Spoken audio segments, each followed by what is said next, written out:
right, we're going to give it a few. What's going to give it that 10. Recording 15. in progress. Do you want to do the pledge before you open the meeting? Yes, please. So if you wish to do the pledge, go ahead and lead us. Let's stand up and pledge flag. Pledge allegiance to the flag of the United States of America and to the republic for which it stands, one nation, under God, indivisible, with liberty and justice for all. Thank you. I'm amazed at my chair's ability to turn 180 degrees in that time. That just made that sit down almost much more eventful. Good evening, everybody, and welcome to our Monday, May 13th, 2024 meeting of the Lunenburg Planning Board. We are here at beautiful Town Hall. We just heard the bells ringing overhead on time. And if you wish to join us tonight, you can do so either on the computer. You may be doing that now. If you wish to talk to us, you would either need to come to Town Hall and join us, or use the Zoom link that is available on the agenda on the town website. This meeting is being recorded, and so anyone who speaks will also be recorded. I believe that is everything we are required to say. So, thank you, everyone. We have more people here than usual tonight. That's exciting. And I will open with if there's any public comment.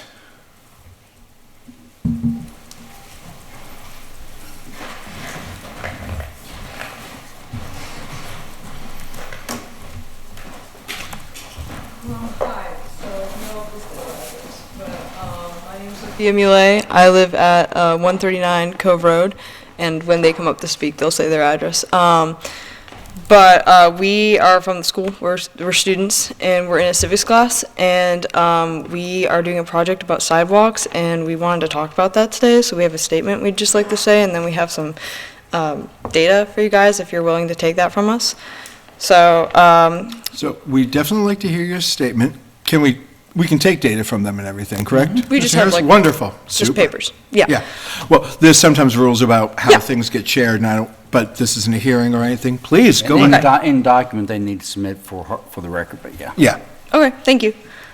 So we come today as students of Lunenburg High School to address an issue that affects the well-being of our community, the lack of pedestrian-friendly infrastructure, particularly sidewalks, in our town. As residents of Lunenburg, we ask the planning board to prioritize the implementation of sidewalks with specific emphasis towards the west side of Massachusetts Avenue. The sidewalks in town and overall infrastructure do not suffice the people of Lunenburg to walk and be engaged with the town itself. It creates a cautionary scenario for pedestrians and drivers to navigate alongside each other, discouraging pedestrians from being active outside. And then you're gonna speak. Hi, Ella Brannon, state address 125 Robslow Road. With the potential implementation of sidewalks, more people will have the opportunity to enjoy outdoors and have greater sense of environment they will live within. Pedestrian-friendly infrastructure can also bring in more eager home buyers who will appreciate the amenity of a sidewalk. Hi, my name is Connor Arsenal. I live at 47 John Street. We specifically advocate for the continuing of the sidewalk on Massachusetts Avenue because it will offer the connection between residential zones with zones of business. Lunenburg mainly consists of residential zones and long commutes, but adding this sidewalk would be a great start to slowly improve the connection of different places in town. We acknowledge that this task is of lesser significance to the financial endeavors of the school/town, but we come to you today to increase awareness of many residents' concerns regarding the town as a whole. We thank you for your time with us.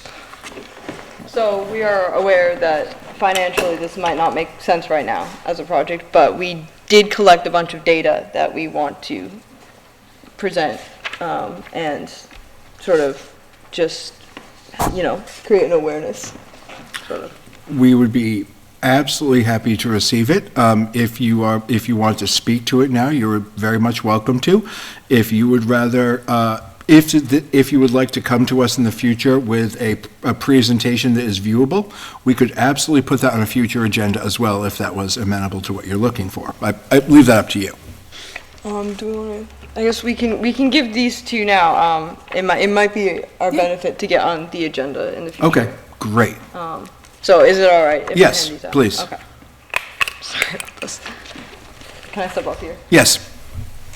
You just give them to Ms. Aubrey, and I think we hand down that way, but. Yeah. Thank you.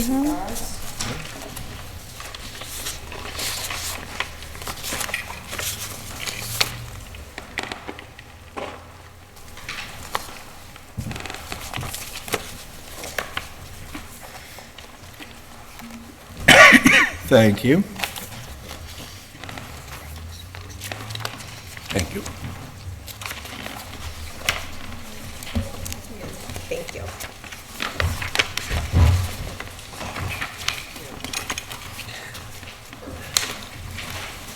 Thank you very much. Thank you. Before you step away, first I want to thank you for being here. I also 100% want to compliment the fact that your understanding of the way we run the meeting and things as simple as coming up, sharing your name and address is top-notch. Most people don't know that coming before boards. We very much appreciate it. I'm looking forward to going through this. If you want to come before us and get on the agenda and have a formal presentation, be absolutely open to that. In addition, I want to encourage you to, I'm betting through school, you've at some point filled out a survey for the master plan. Yeah, we conducted a survey and we had about 104 results of students responding as to where they, Stand out with sidewalks and. where they think it's most valuable to work on. Wonderful. And I'll tell you that so you're not the first people who I have heard share this pretty much exact thought. Yeah, sure. And I think there's good reason for that myself.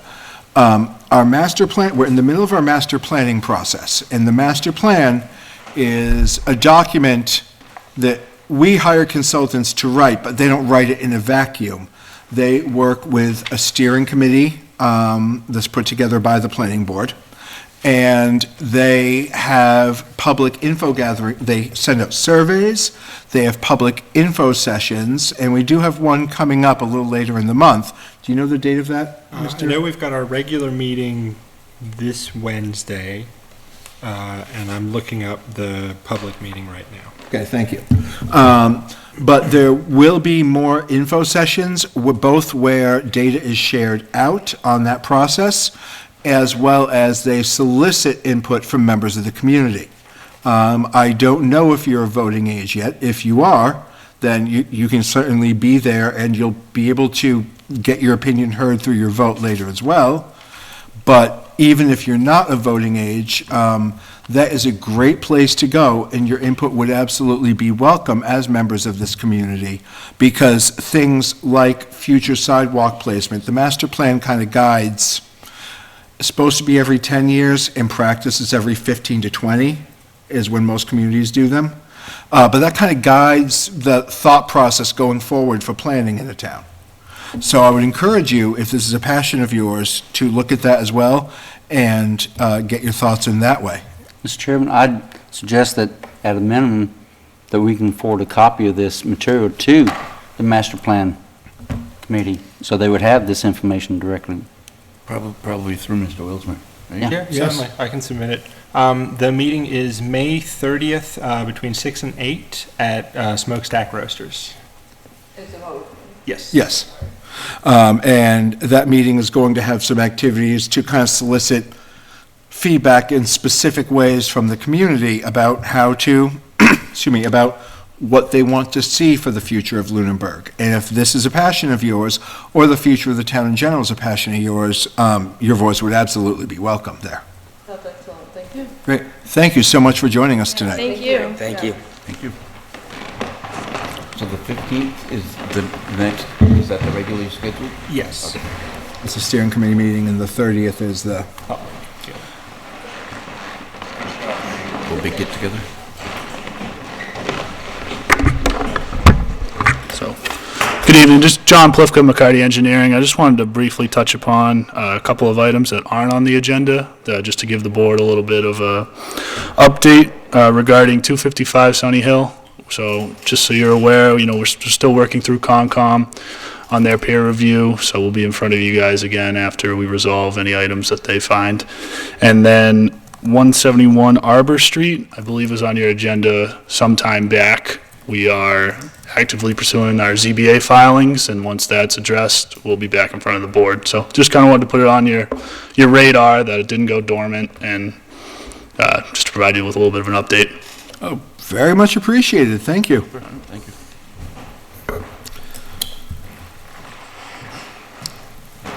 There's a lot of public comment. That makes me happy as a clam. Any other public comment before we go on to agenda items? Seeing none, I just want to make sure that we don't have anyone, I know you're on top of it, but I can't see it, so I feel better asking. We have no one in the waiting room or anything, correct? Correct. Wonderful. All right. There, so next on our agenda is an ANR for 932 Flat Hill Road. Am I looking at the wrong agenda? No, I was looking at the wrong thing. Oh. Do we have, I guess no one is here for the A&R? Do we still look at it if no Yes. one's here? Okay, that's what I thought. All right, great. Because you have a deadline to act on it. Yes. And it looks like all they're doing is carving off a small triangular parcel A, adding it to the new lot 1. Yep. I'm just calling up, I'm going to call up those files on my computer now as well. In our folders, that is just says A&R for the folder.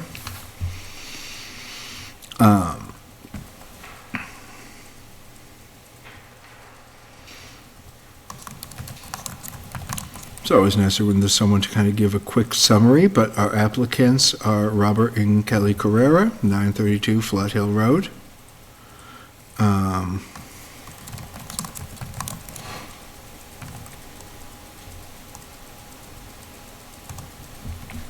We do have the Board of Health sign off that they checked in with them.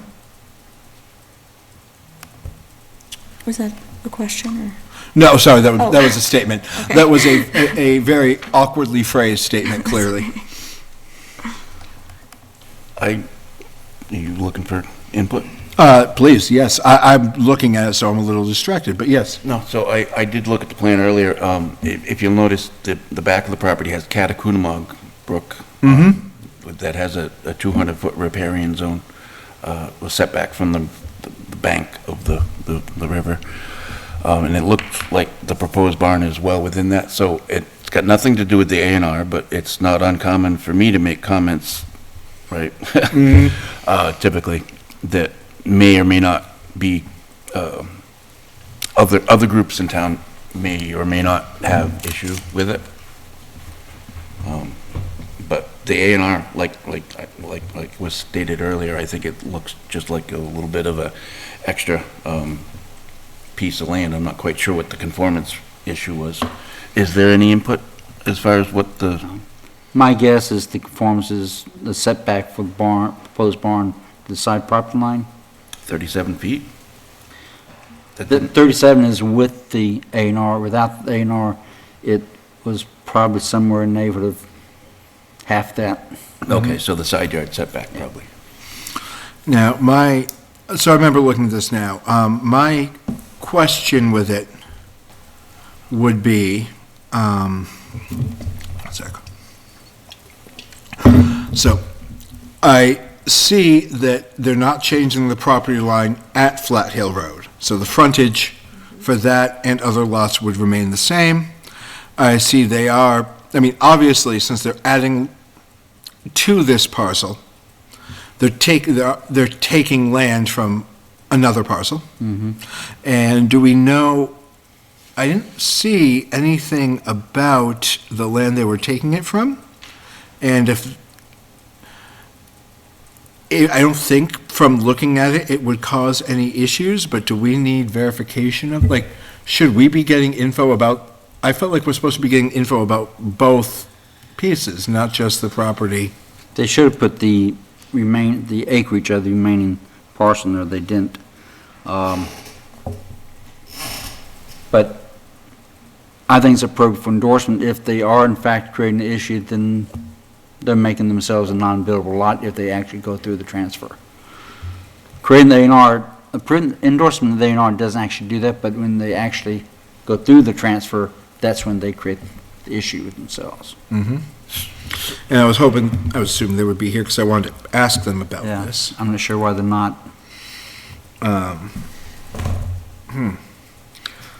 But turning that, I'm just looking at the lot lines and everything. What I guess are the lot lines on this plot line, on this map. I mean, if they turn the other into a non-buildable lot, this kind of, I think we're in the position that's just their, it says, that's their issue to start with. Correct. And it doesn't change whether or not, it's not changing anything that we can consider in an A&R regardless. No. Okay. I just wanted to, that was my reading on looking at it initially, but I just wanted to make sure I understood that correctly. All right. Other thoughts, questions and everything? I was just going through, when I initially read it, I had that kind of question about that triangle that was being added. No, from the A&R perspective, it all looks in order. So just to follow on your comment, since we did get Board of Health comment back saying that they had no issues. Yeah. So had we not gotten Board of Health comment, this could potentially impact their septic system on the adjacent lot. I can't even get the GIS to load up yet. I got to load up, the adjacent lot is .76 acres. Is that's not even okay, so if that's an existing non-conforming buildable lot, and they take more off of it, It makes it unbuildable. it completely makes it non-buildable. Because existing like it is, it could potentially be buildable, right? Existing non-conforming? It depends on how the ownership has changed over the years and if it's been divided before or not. And I don't think that lot has frontage. It doesn't. Yeah. So, and again, these are, for the edification of those watching at home, for those in the room who may not be as familiar with A&Rs, an A&R is an approval not required, which is funny that we then have to, we don't approve it, we endorse it, but welcome to Massachusetts law. There are very specific criteria we can look at for effectively redrawing lot lines with an A&R. And those have to do with really almost entirely frontage. And you'll hear us talk about things that aren't directly related to whether or not we can endorse the A&R. And we typically do that with the applicant here as well. Our vote won't be based on those things because we can't consider them. However, A&Rs are one of those things that have a long history in the town and in the state of people thinking they know what they're doing. They redraw the lot lines, and then they've actually created a problem for themselves in the future. So we try to think out loud and pose these thoughts, not in a way that will influence our vote in the end, but there have been times, even in my time on the board, that we've talked about it, and even an engineer has been in front of us and been like, oh, yeah, let's get back, let's pull this and maybe look at it again in a few weeks, because you don't want to make things worse. So that's why you'll hear us discussing things that won't necessarily input into our final vote.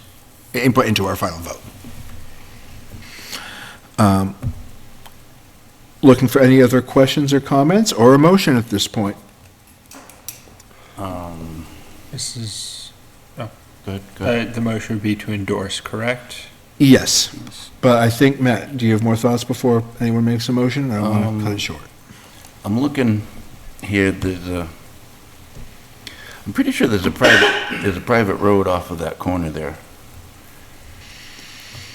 So, do we have any confirmation that there isn't a building on that lot? The assessor's office, on the adjacent lot, Actually, again, It doesn't- yeah. as you repeat earlier, yeah. Yeah, it doesn't again. matter. Yep. So I guess my thought would be, we've had a lot of discussion here. It would be my hopes that the applicant, if this A&R is approved, or is not approved, because that's not required by definition. If the A&R is endorsed, that they would still hopefully come back and see this here, the discussion we've had, and hopefully everything we've talked about is no news at all to them. And they watch it and go, okay, whatever, but it's also here as well, and maybe we've brought up something, because just because we endorse it doesn't mean they have to go through with it. They could not file.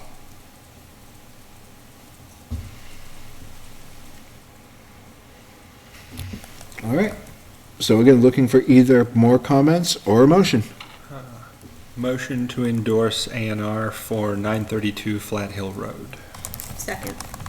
Moved and seconded, all in favor? before you vote, I'll just note that when you look at the assessor's record, it shows on the adjacent property that they're taking that small sliver from, no structure on there, Okay. because it had no building value assessed to it.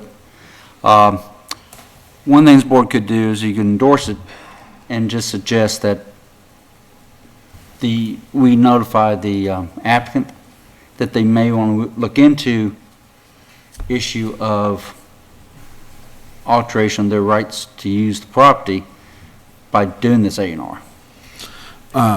If you want us to do that, we can email them and let them know that. I would, do we need a vote for that? or No, can we- but if you can just let us know if you want us to do that.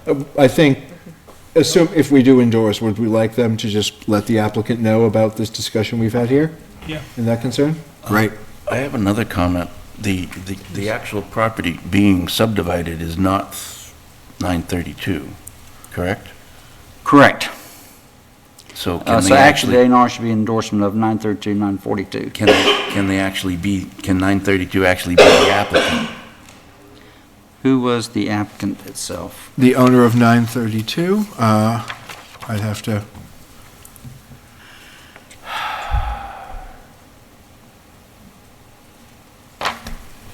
Actually, that's a very good point, because looking at, yeah, the applicant is the applicant owner, same, that's not the case. Roberta and Kelly Carrera.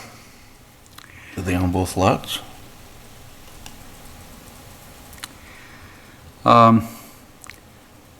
Unless they have a contract to buy. Yeah. Well, do we have any record of that? No, I mean, not in here. We have their application in our info. We have their application and the site plan. So we can refuse, well, it's already been accepted by the town clerk, is that? Yeah. And that's when the 21 days starts? Correct. And we can't refuse it from the planning board for inaccurate? I've never had this come up before, but I wouldn't think so now. Because the plan itself meets the requirements. However, what we could also do is notify the applicant that before we release the A&R, we want a signed verification from the owner of the property that they're in agreement with this.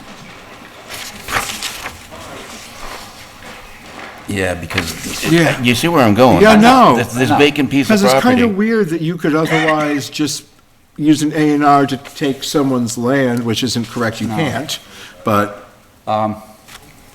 Whenever I would get these in the past, I'd always require that they give me a signature from the owner of the property indicating they're aware of it and that they agree with it, for this very reason. My guess, they must have a contract to buy, but they don't give us that information anywhere. That should, now, I mean, at what point Is this just an incomplete application and we can't, and we can, I am not looking to screw people over, but can we refuse to endorse based on the fact that we haven't actually been given all the info needed to even know this can happen?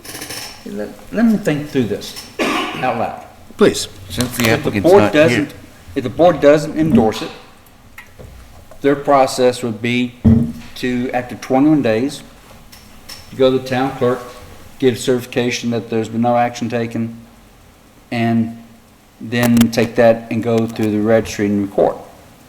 Okay. Alternatively, the board could, therefore tonight, instead of endorsing it, defer this to the next meeting for the purpose of obtaining from the applicant written authorization from the owner of the property.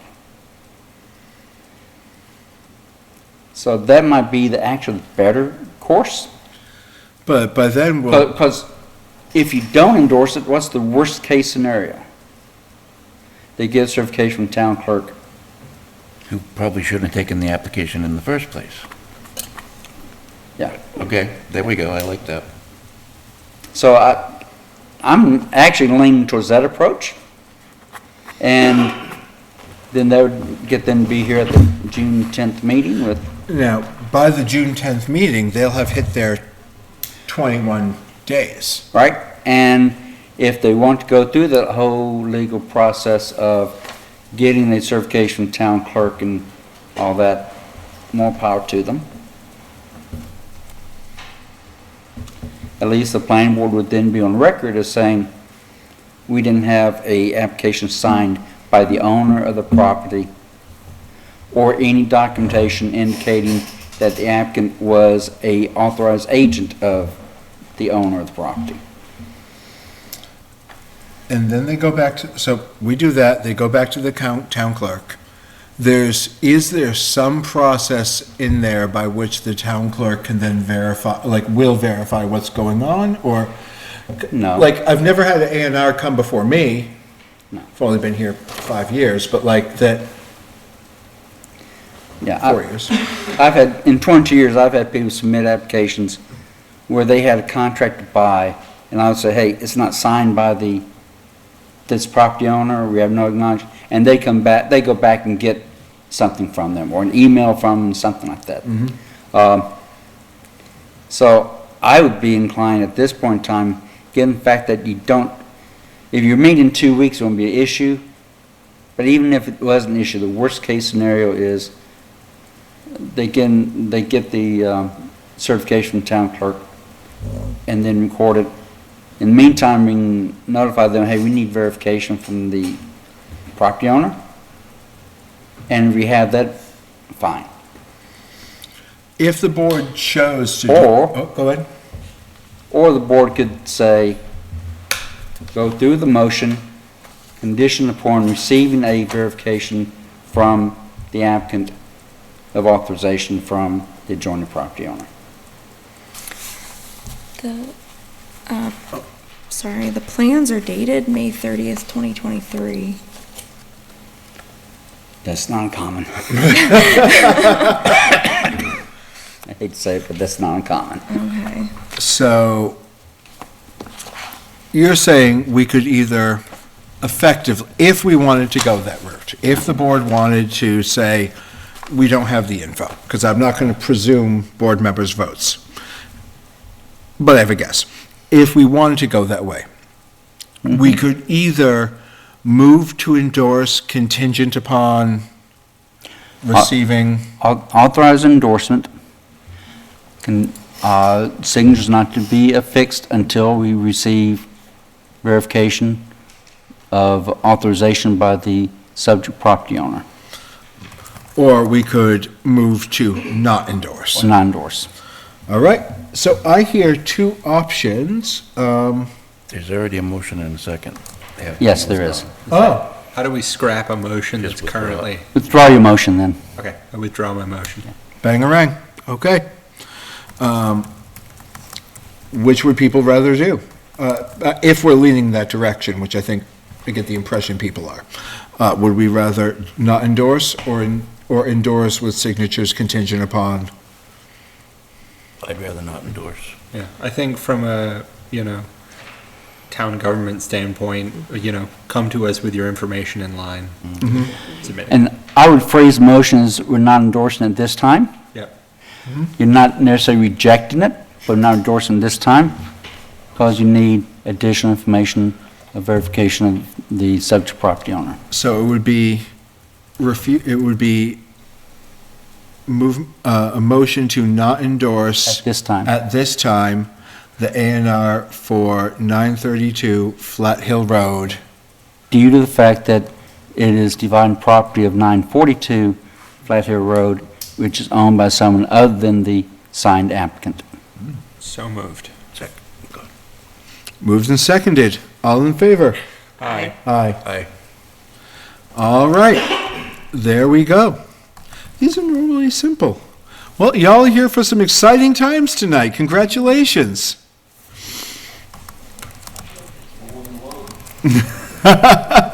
So John, if you ever get A&R, be sure it's signed by both parties.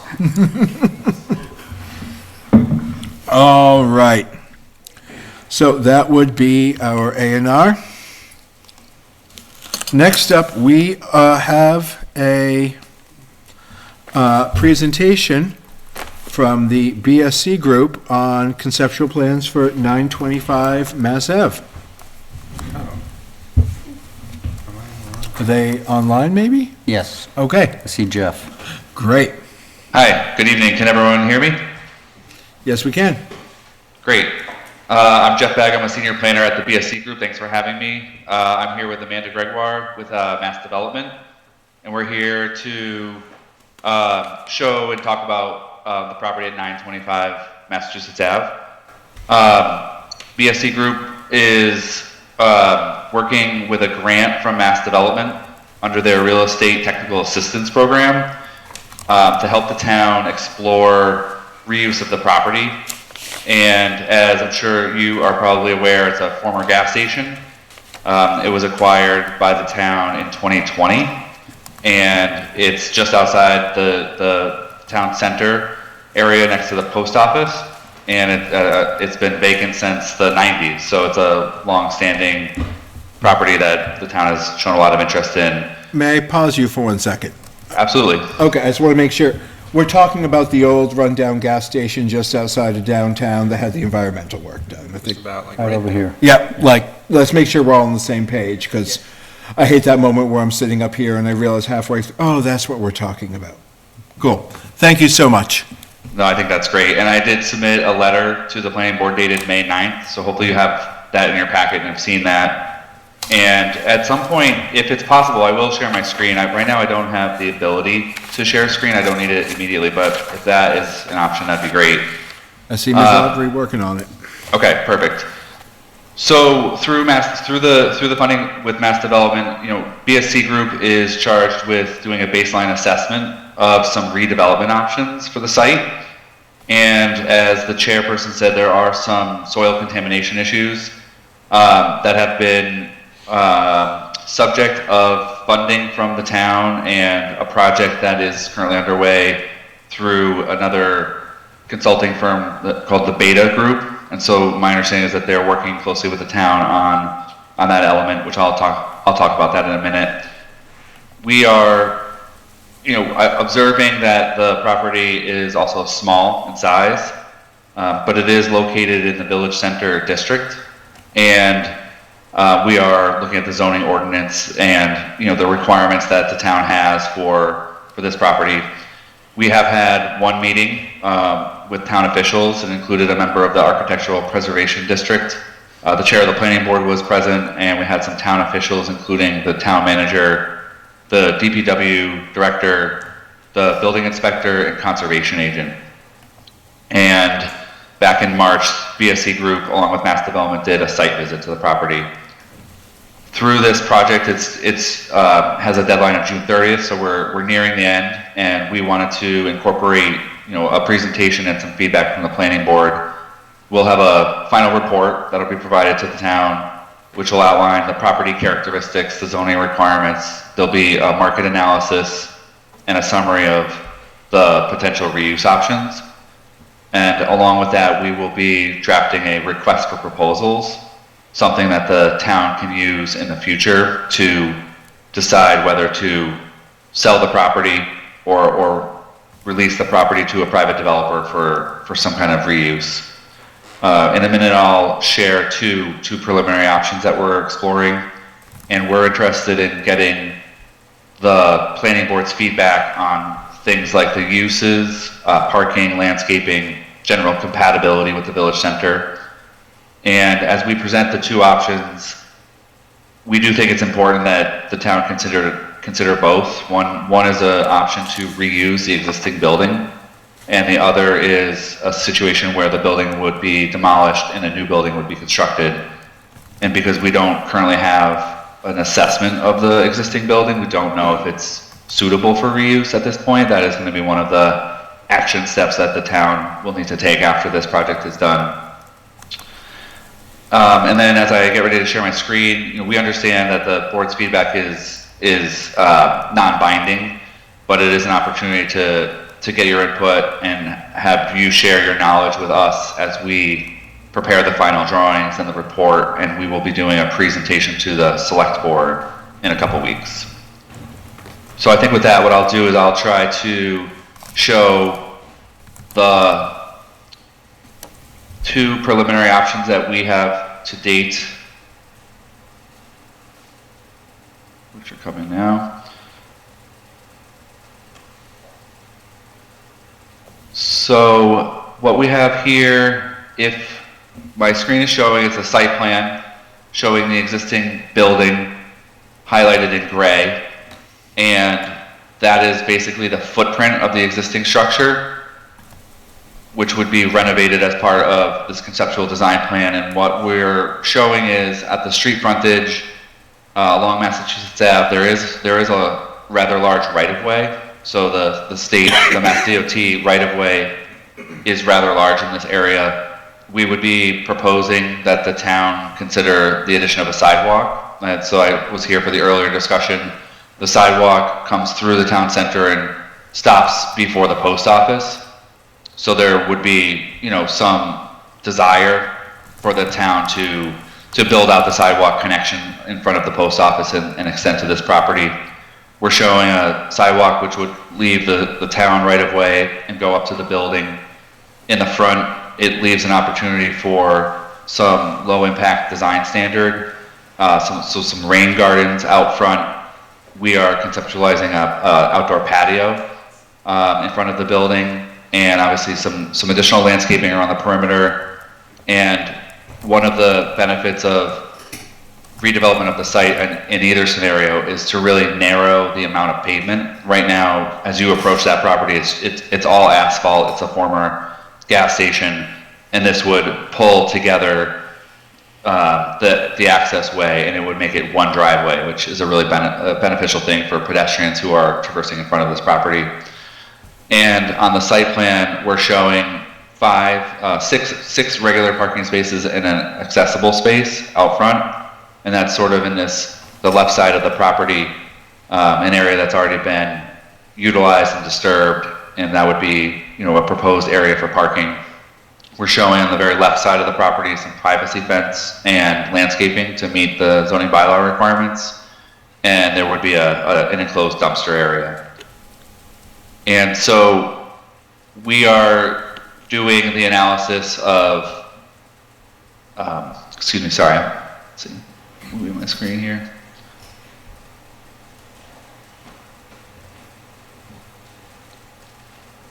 Interestingly, I lost my cursor. Okay. Our precedent examples that we're trying to explore are some properties that have been converted from former gas station uses. So the two images on the top precedent examples are a property that we were told about in Pepperell, a converted gas station gone to a bakery, and for all accounts that's been tremendously successful. And then the image on the bottom, the two images on the bottom are a property in Hardwick that has been converted also from a gas station to a bakery, cafe / restaurant. So we think that those options not only comply with the zoning bylaw, but also would present a potential unique opportunity to provide a small business in that location. And then scrolling through to the second option is a proposed new building. It's in the general same location as the existing building, except that this one would meet the required setbacks. So I failed to mention that the existing gas station building does have some encroachments into the setback area, so it would be considered non-conforming. In this case, we would be, you would be seeking a developer who would meet the setbacks. So there's a 10-foot rear setback and a 10-foot side yard setback. And then a new building in this village center area would be set back about 5 feet from the front property line. So we're running with the same conceptual plan, which would show the extension of a town sidewalk. And this arrangement has fewer parking spaces. We're showing that it looks like it could fit about 3 parking spaces with 1 accessible space. And this is where your input would be valuable, but what we see is the zoning bylaw has some opportunities for shared parking, and there are properties to, let's presume the east, so to the right of this property that do have available parking. So, a future reuse of this property would likely require some sharing or shared parking agreements with the adjacent property. That's the property that has the post office on it. And for a new construction, the zoning that we see requires a minimum of a 2-story building. So we have a couple precedent examples here. The top image is a 3-story mixed-use building, which could be a little large for this parcel, but it is to demonstrate that the concept would be some kind of commercial or retail or restaurant on the first floor, with possibly residential on the second floor and third floor. And then the image below that is a picture of a renovated existing building, which would demonstrate the potential feasibility of having some ground floor commercial retail and apartments above. One constraint that we see in the zoning bylaw currently is that a multiple story building with just residential is considered multifamily, and it's actually not allowed under the current zoning. So it does start to push the conversation towards a mixed use, something on the ground floor that's not residential with some small number of apartments above. But when you look at parking requirements, that would, be required to share parking because the property is pretty small overall. So I think with that, I'm going to stop sharing my screen and see if the planning board members have questions, comments, any thoughts and input for us. So I shared some thoughts in a meeting previously with this group, so where they also asked if they could come before us and share at large. So I don't want to dominate that beginning of the discussion. So if you have thoughts, please. Do we have anything in terms of like our historical preservation district that says how you are allowed to design or what the building's allowed to look like? Do we have anything like that, or is this up to the developer? Matt, I think you're a resident expert on the, We do. whatever we call the So architectural the downtown. APDC is not the Historical Commission. The Historical Commission will have a say on this building because it's more than 75 years old, I believe. So they'll have to go through a demolition hearing, demolition delay or whatever, I'm not quite sure how they call it. But the Architectural Preservation District Commission or committee or whatever, they do have input on facades and appearance and whatnot. Okay. That was my only question regarding that, just in terms of what would happen if the new building was the direction that this went. If I can add, normally that is on the design appearance of the building, not necessarily on the use. Sure. And I think what Jeff is really looking for is input on the uses being proposed or I considered. Is that correct, Jeff? You're mainly looking for input on the use at this point. Yeah, I mean, I think acknowledging that there are some design considerations that a future developer would need to address is going to end up in our report. It is specifically outlined in the village center zoning that, there's requirements for the building finish. There are some discussions about what, especially facing the street, what type of facades are allowed and required. And for example, it does dictate that there should be some kind of pedestrian entrance along the street frontage. And then there is actually some information about the roof type. I had mentioned the pedestrian entrances and lighting, signage, and things like that would all be, things that would come through and be presented to the planning board once there's a development proposal. For the purposes of our projects, we're not charged with creating a rendering of what the building could look like, but that is certainly something that, as the town moves forward with potentially seeking a developer for the property, that is something that would have to be addressed. And I think the planning board would be the people who see that and make the determinations that it's compatible with that area. Okay, thank you. When it comes to the second option, the new building, what kind of hurdles do we have when it comes to, because clearly that's not sufficient parking for the structure. What kind of hurdles do we have or need to be taken into consideration when it comes to how do you supply that parking? So the parking in our village center district Yeah. is, still has some pretty straightforward requirements, but they're less restrictive than we have in the rest of town. Sure. In that normally, if you're going to have a cafe anywhere else in town, a restaurant, what have you, you have to have parking there. Okay. In the village center district, you can have parking there or parking within X large number of feet. Sure. Within 1,000 feet, that is, basically, when I say dedicated, it's not necessarily strictly dedicated, but It is dedicated. It's a specifically legally binding agreement that will be presented. yes. So if we're So what I meant, it might or might not say only parking for Happy Times Cafe. Sure. But the idea is you have to have that legally binding agreement in place to still meet our parking requirements. Gotcha. So if we're just talking about the structure that we have here, this is probably talking about something to the effect of like the lot for the old elementary school or whatever it was over here that just got demolished. Like,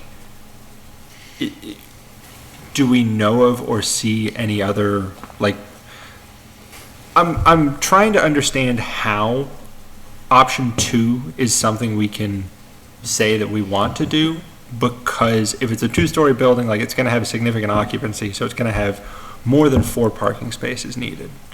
And where within that 1,000 feet is that capability? So to my understanding, the way things are currently set up, the most likely, potentially only target for that parking, when we talk about the property of the post office, Yeah. I mean, includes the post office, but it's the same owner also owns the parking lot behind the post office and behind Town Hall, if memory serves. Is that right? Like this one right here? Yeah. Oh, okay. So it would be likely within that owner with some of those spaces would be Gotcha. the contracted ones. But there would have to be, because right now, there's been talk in town about wouldn't it be nice if, some people feel, wouldn't it be nice if the old school lot was dedicated parking? There's some concerns about road crossing there, but that doesn't apply for our parking, for the Village Center District bylaw, zoning. But we don't have that yet. It doesn't exist. And I say yet, there is no concrete plan to do that as opposed to anything else. Sure. Yeah. Okay. I have a comment to make on the parking, if I could just add to Please. that, because I think it's a good discussion, and this is why we're here to gather your sort of responses and your feedback. The zoning does allow for an applicant to come in with a reasonable waiver request as well. So, we cannot exactly predict what a developer would want to do, but if the town owns the property, so as part of the disposal of it, which the proper term is to dispose of the property, the RFP will set forth some criteria. And so, if it's reasonable, the developer could propose a parking situation that they would take the responsibility to propose a reasonable reduction with the planning board. That would be option A. The other option would be that the developer could come into the planning board with a written agreement of the abutting property owner. And so it is something where they would take the responsibility to assess that option. They, as the member said, they would need to come in with a written agreement. So it shouldn't be something that has not been discussed. But that is an option. And then the one last thing I just wanted to mention, because it's interesting when we start talking about the potential for a new building, is the zoning requires that it not be one story. So under the current zoning requirements, we will be identifying a couple of the constraints. One constraint is that a multi-family building, a two-story multi-family building, so residents on the first floor and the second floor is not allowed. But if you do build a new building, it has to be 2 stories. So we will be presenting the option where the renovation of the existing structure has a lot of merit to it, but if the building were to be deemed not, structurally sound and not able to be renovated, then it would push the second option of a new building, which has to be 2 stories. So it's going to beg, creativity, and it's going to beg, a future developer to try to seek some kind of written agreement with the abutting property owner, the post office side. So I just wanted to add that. So what I would like to suggest is next time there's a new set of plans prepared, that 1,000-foot offset of the property line for this small parcel be presented on a plan, so that it's a visual that we can see where it could possibly conforming to the bylaw. There's a number of large parcels adjacent to it, and 1,000 feet is a lot. It is a lot. Yeah, I would just note that, look at 1,000 feet, it's a very large area. Yep. And then you have to consider the people that are going to be using whatever facility is created. Are they going to be able to walk 1,000 feet? And I think that's where it comes down to. They may not be dedicated in the sense of listed parking only for X, but they contract out to have the spaces, knowing full well that in practical use, there may be people parking across the street by the old school lot until something happens, knowing there may be people parking behind town hall unless there's something preventing them, and that kind of it maintains that there's enough spaces overall for downtown, in theory. 1,000 feet goes to about the library from here, or from that spot. So, just as a... I mean, I personally, I like the reuse of old buildings, even ones that are old gas stations. I mean, there's character, there's still history, and it's still preservation. Never mind fiscal and environmental benefits of reuse as well. Just in terms of character of the town, preservation and reuse is wonderful. Some of us still remember that whistle. On the other hand, if we had to rebuild, honestly, some small apartments near downtown that are on the more affordable side, I don't know if anyone's looked at what homes are going for in town and how many are available right now, but ain't many. 9. Yeah. my neighbors are going to put up. So, Almost 10. Lunenburg, whether or not on paper there's an affordable housing problem, there is a housing that's affordable problem. Affordable housing being that technical thing. We could meet that requirement and still not have a fraction of the housing that people can afford that's actually needed for our town.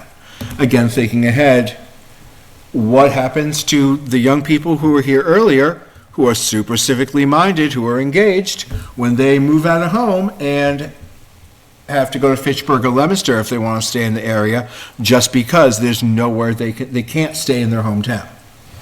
So I like the idea of apartments that are affordable, that are integrated within the community in an organic way, as opposed to yet another high-rise over on the border of one of our more urban neighbors. I see the advantage of that, but I think the parking could potentially be a big hurdle to overcome. If I may, this is a .191 acre parcel. .19, .2. .2 is 8,000 square feet, give or take? Yeah. Mm-hmm. If there was no buildings on there, you might be able to fit 20 cars on that, period. I don't think housing is a quite honestly, I've got another topic, I'm not quite sure why we're discussing development potential of this rather than just marketing it to somebody that buys it and then discusses development potential. Are we in the business of developing businesses and selling them off now? Or suggesting that the businesses be built and then sold? I'm not quite sure.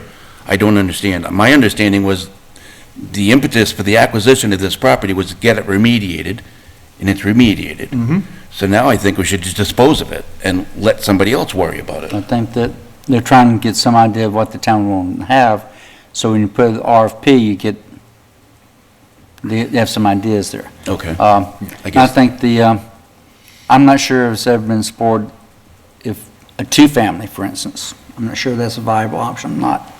It's allowed use by special permit by the ZBA on their property. And look at two-family, side by side with, you could probably fit the parking fairly easily on that site. Be still a tight fit, but it's just a thought. Mm-hmm. This is a great conversation, by the way. It's informative for us. Just a couple of the things I would want to help the board understand is that the fact that you have the opportunity to share parking in your zoning is actually a really good benefit. So it just allows a little bit of flexibility in the future, and it's not carte blanche. So it would be flexibility that a developer could explore and then come to the planning board.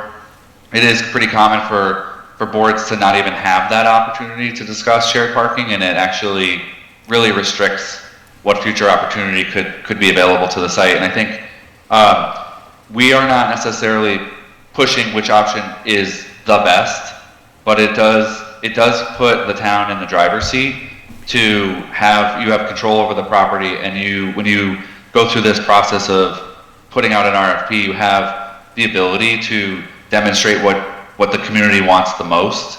And I think the clarity of a vision is that's part of what the developers would look for. So the idea of commercial use was at the top because of its location at the village center. Mm-hmm. And, the market shows that there could be support for this site to be redeveloped. And then, we've been looking and watching along as you start your master plan process.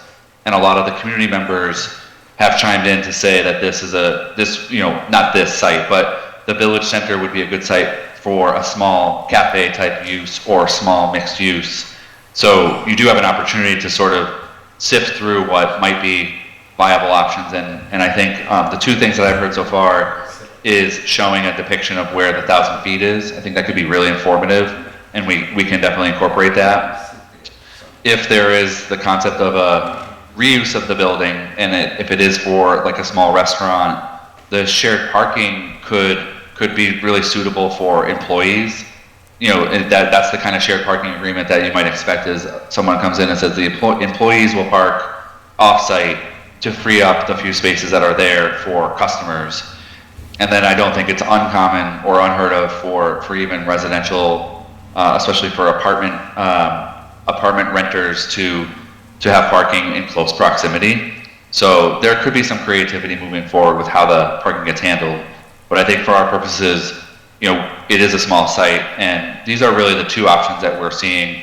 The third option could be for the town to just dispose of it with no guidance, but I think, that the town misses an opportunity to give some direction of where, the community wants to go. I would expect that if the town gave guidance, probably going to have a better response from prospective developers, and what you sell it for may be a little bit higher because there is that buy-in from the community. And also touch on Jeff said, the applicant, when they ask for reduction or a alternative method for meeting the parking, the burden is on them to demonstrate that's appropriate and reasonable, and it works. And it's not, the burden is on the town to make that determinations, burden is on the applicant to demonstrate that to town satisfaction in the permitting process.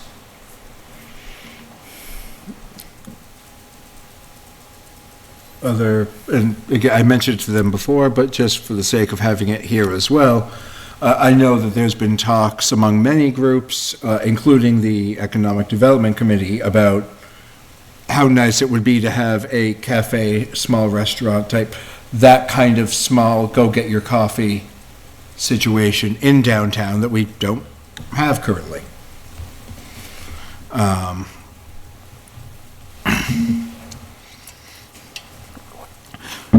Other thoughts from the board to share, so to help our friends have as complete a picture as possible? I just wanted to say, so both the plans I can see merit in. I appreciate the idea of having more options for rental, more options for rent within the town center. I think that sounds really nice. The minimal amount of parking that would happen with that multi-story mixed-use building, I think is more of a burden than just, well, they can walk from a parking lot that's nearby. If I have an apartment, and I've had apartments that are third floor walk-ups, I don't want to park super far away and have to walk. I know it's not a huge distance, but I feel like people would be more likely to use the shared parking if they were going to a business rather than their residence. So looking at the two plans, hopefully that building can be reused and not have to be torn down, because I think that makes the most sense, especially for that area. I think the thought of having apartments there is a great idea. I just don't know if it would make sense for a renter to want to have to battle for a parking spot and walk in the winter. And I think, you mentioned there's a sidewalk that's going to be added. It's still a distance to walk when you're carrying groceries and, just thinking practically.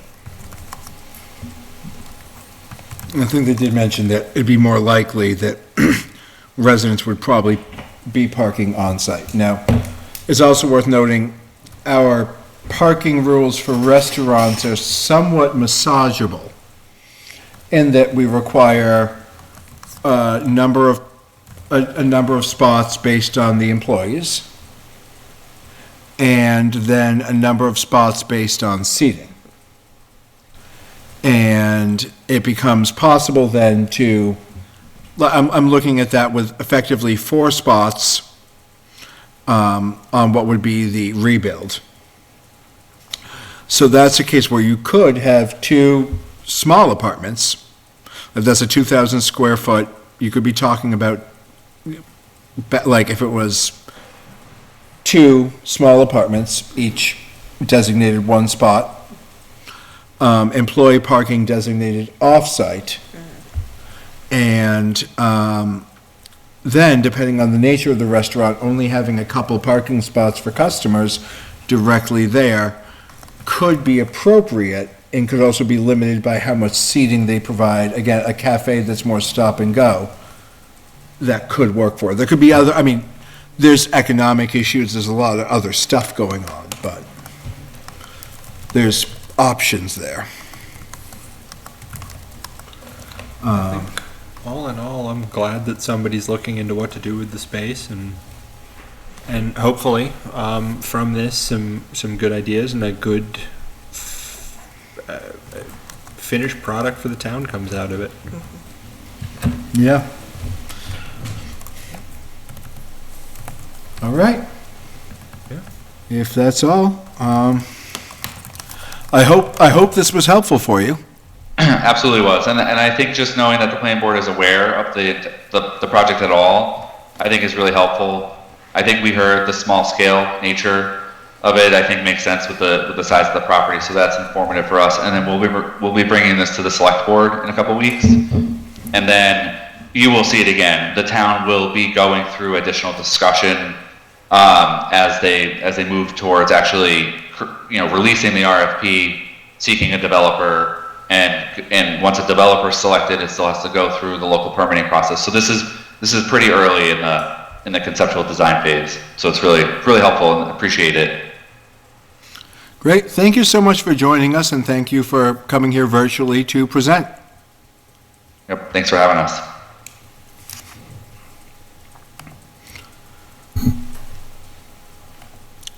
All right. Let me get back to the agenda. There we go. Needs a pen. Lame. So that was our presentation from BSC Group. I know that there is, next up would be a de minimis change on the site plan for 494 Electric Ave, but they have, my understanding is they have pulled that, correct? The engineer has requested withdrawal without prejudice, so board just needs to vote to approve the withdrawal without prejudice. Their intent is they're working on a larger site plan for the area, and their intent is to come back later with that larger plan. Previously, 494 Electric Ave is the current location of Il Forno Restaurant. And they had come to us, I don't remember if you two were on the, you were? Tim wasn't, okay. There's that whole new building they have to the side that is more seating. And they came to us with that as a project, and this, I believe, was attached to that. And they no longer want, what they would like to do next is a de minimis change. But instead it's its own action. So I'd be looking for a motion to accept the withdrawal without prejudice. Motion to accept the withdrawal without prejudice. For 494 Electric Avenue. Perfect. Second. Moved and seconded. All in favor?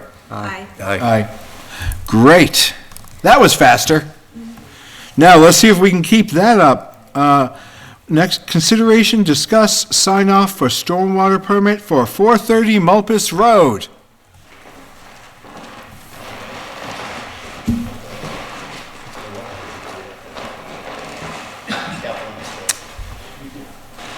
Mr. Rogers, you leaving us? Yes. See this in my... I think the lawn is done now. I think it's safe for me to go in. Well, thank you for your company as always. He's concerned that if he stays, he'll get elected to the board Saturday. Okay, all right. Oh, John Plifka, McCarty Engineering. I'm here for 430 Mulpus. And just to, I guess, recap twofold, right, to refresh the board's memory and bring you up to speed, Mr. Chairman. I don't believe you were part of this discussion at the last meeting. But we had come forth asking for a sign-off on the stormwater permit for Lot 2 of a Mulpus Road. And we may have came forth a little sooner than desired from the board, so we were given, a directive of, complete the as-built, have Graves Engineering review the as-built, and a performance bond was requested for Lot 2, which is the one we're looking to have the sign-off for tonight. And also, there's another lot that the construction hasn't begun. They were asked to provide performance guarantee amount to cover all the costs of the stormwater infrastructure. Moving forward to today, we submitted an as-built. Graves reviewed it. Graves did have a few items that we agree that have to be addressed, but they also did agree to the amount proposed in the performance guarantee. So we're requesting a sign off on the stormwater permit so the developer can keep his closing and he can get his occupancy permit. But we would ask that, it would be conditioned upon the performance guarantee being placed with the town for the amount approved by Graves Engineering, and that the items addressed in Graves Engineering's 5-9 report be addressed by the end of the month. So that's about kind of the gist of my presentation, and I'd be happy to answer any questions you might have. And the letter from Graves is in, where is the letter from Graves? It's in the shared file. It's not in tonight's meeting, folks. Yeah, it's not in tonight's meeting, that's why I was asking. It very much should be. I believe. Well, I don't see it. I don't see, if you can give me a file name or which folder it's in, that would be perfect. The, is it the 317? Just so we can all get up to speed. Absolutely. Thank you.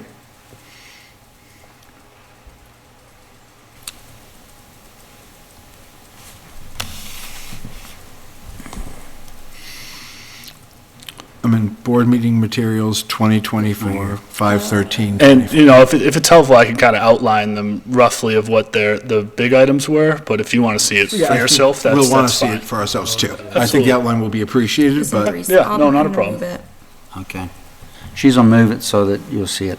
Sorry. Oh, that's fine. And just while she's doing that, what Graves Engineering said is regarding the performance guarantee, they agree that 5,000 is sufficient for 430 Mulpus, but they also said that since 97 Cross Street, aka Lot 5, has not been developed yet, in their opinion, it's premature to establish a guarantee amount for that. okay.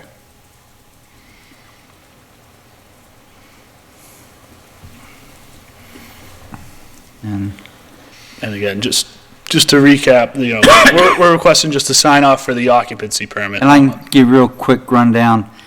On the rain gardens, they said no plantings, no mulch layer was present. My understanding that it may have died and needs to be replanted.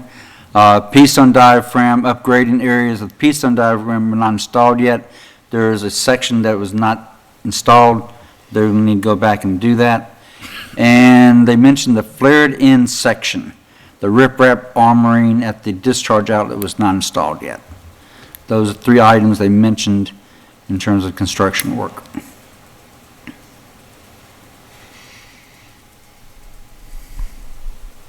And then there's a comment about as-built plan. What was that? Yeah. Let's see. I guess basically it was done. It was done, but given the fact that you've got the P-stone diaphragm needs to be extended further, and that needs to be added to the as-built. Right, So they would need to come back with a revised as-built. of course. Okay.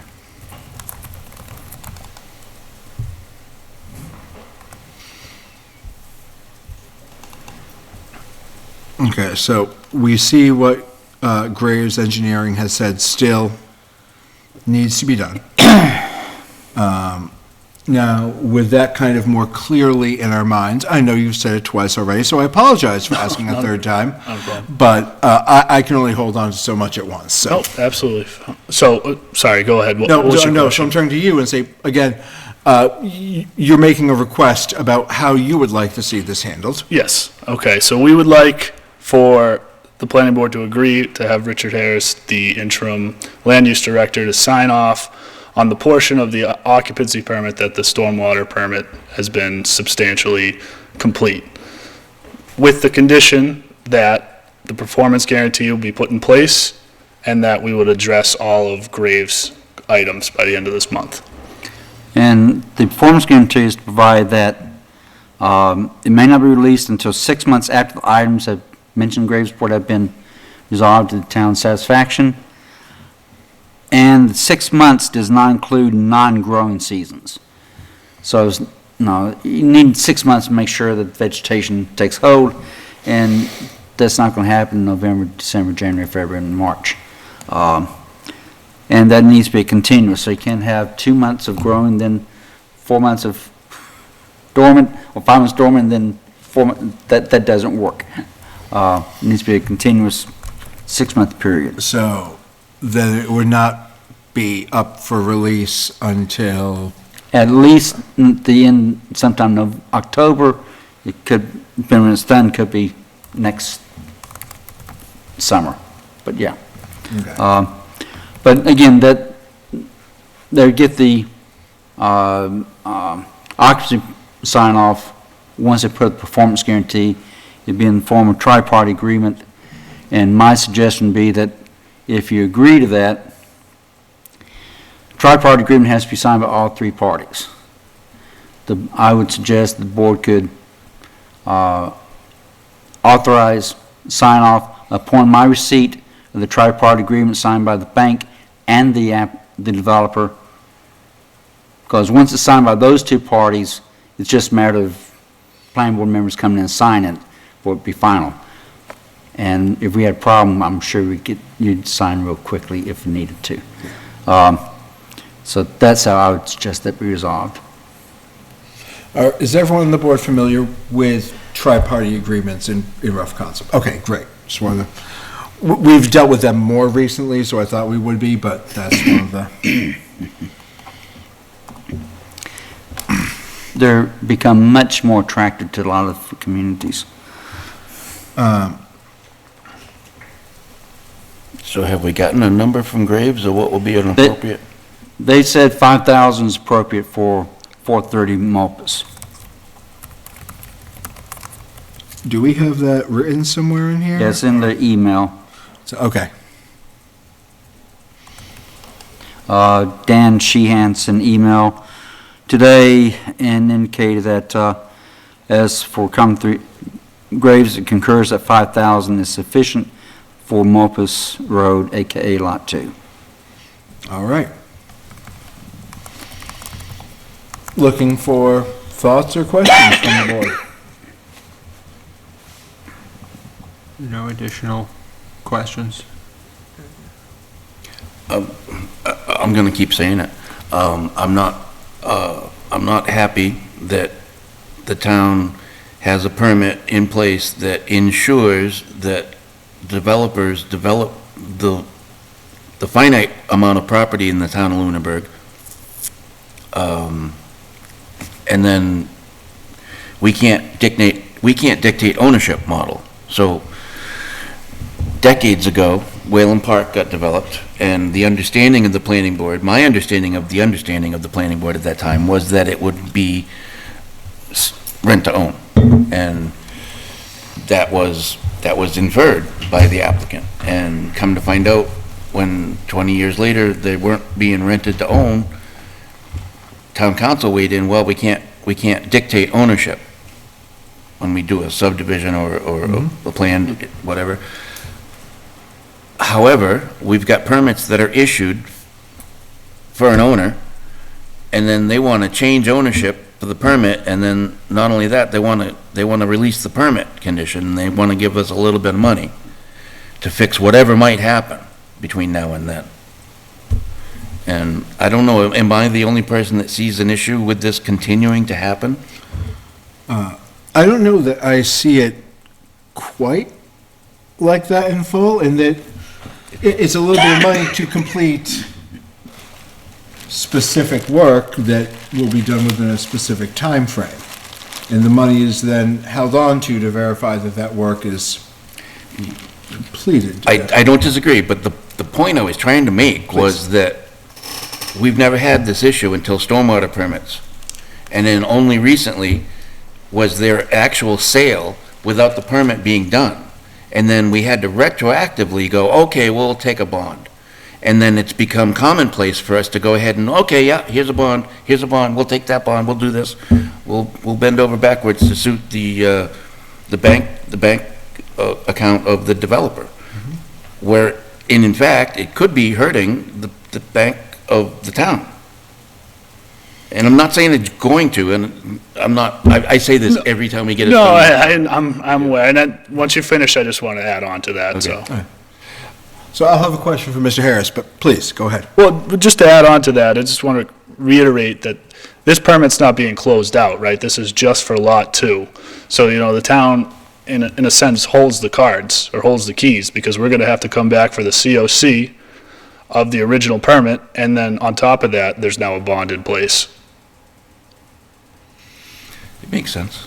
Yeah, it does, but again, it makes sense on some level, but there's underlying level that it does not make sense. It came up, I want to say last year, the first time, and now we've had 8 or 10 of them. I think one of the reasons we are seeing more right now is also in part because there are some actions that the board is now taking that I don't know if this is one of them or not, but I know we're seeing a lot of these releases and everything overall right now in a way that I think is questionable, that we have to be the decision makers as opposed to our representative.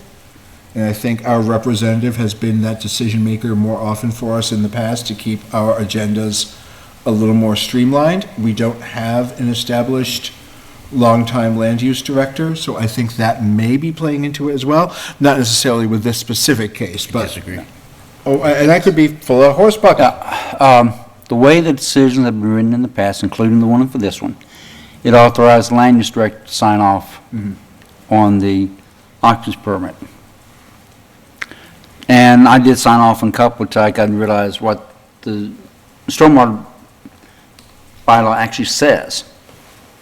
And I determined that I did not feel comfortable doing that because the decisions didn't tie the sign-offs to the certificate of completion, which the stormwater bylaw does.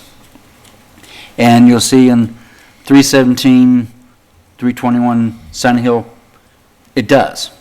And I'd suggest that type of language be used in future, as does Brian Gingras. So yes, the chairman's right that in the past, the land use director signed off on them because that's the way the decisions were written. I don't think that's an appropriate format or structure. And we've also talked that in future, decisions should be requiring a covenant agreement for stormwater permits, just like you do for subdivision development.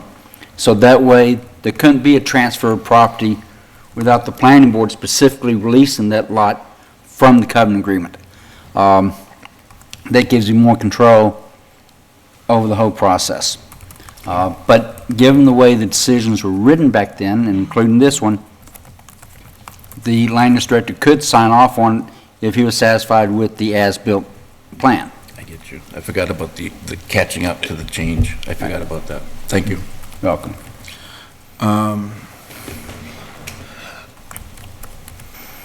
So I think you may have also answered my question. Are we, but maybe not directly, and are we, this is actually, I'm curious, are we handling these scenarios differently than other towns like us are handling it, or are we largely on par?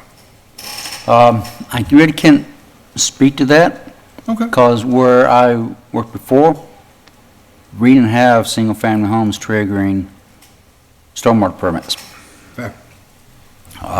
That's the case what we do, that we've run into with other towns, right? This is one of the few towns that single-family homes requires the stormwater permit, so. All right. And that would impact a lot of this too. Because typically we would have stormwater permit for subdivision. We'd have it for multifamily development. We'd have it for commercial development. We had it for cemetery. And park. Things like that. Dog park, in fact, triggered it. But single-family homes typically wouldn't trigger it at 1A&R lots. Well, it's interesting because we are seeing that there, at least from the engineering perspective, there is a theoretical need for it because there is runoff that needs to be mitigated. All right. I think I am personally comfortable with what has been requested because it is based off of Graves Engineering and their assessment, and that we're talking about something that is largely complete, and I know tri-party agreements work, I always worry anyway, but this is still a value that is, I hate to say $5,000 is inconsequential, but it is compared to maybe the cost of a house. Doesn't mean we don't treat it seriously, but this isn't a larger sum as well. I'm curious what others are thinking. Or if we're good, and if there's people who want to make a motion, I would accept that too. I'm not super convinced people are done talking, but they might be. I'm done. Okay. Then I'm more convinced people might be done talking. I'm trying to be ecumenical and broad, but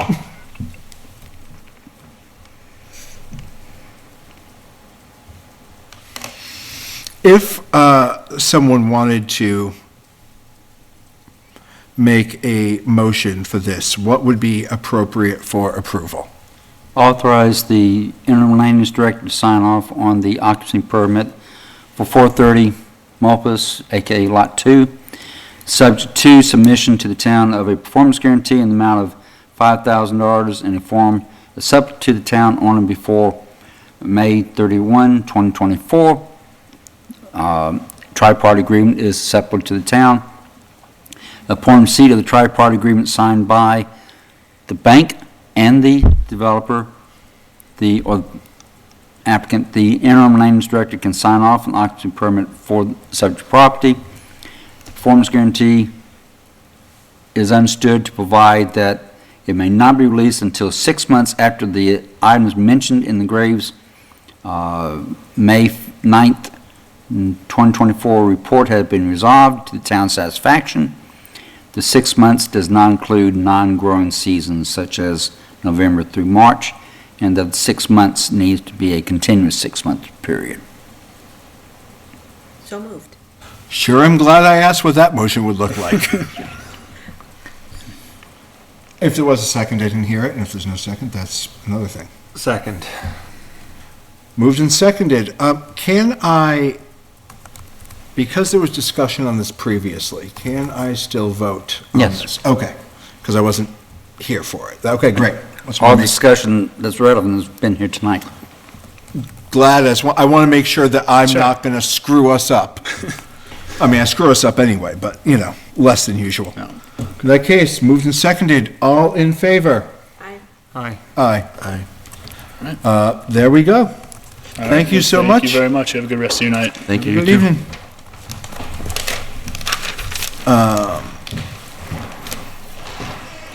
Next, consider certificate of completion for 317 and 321 Sunny Hill Road.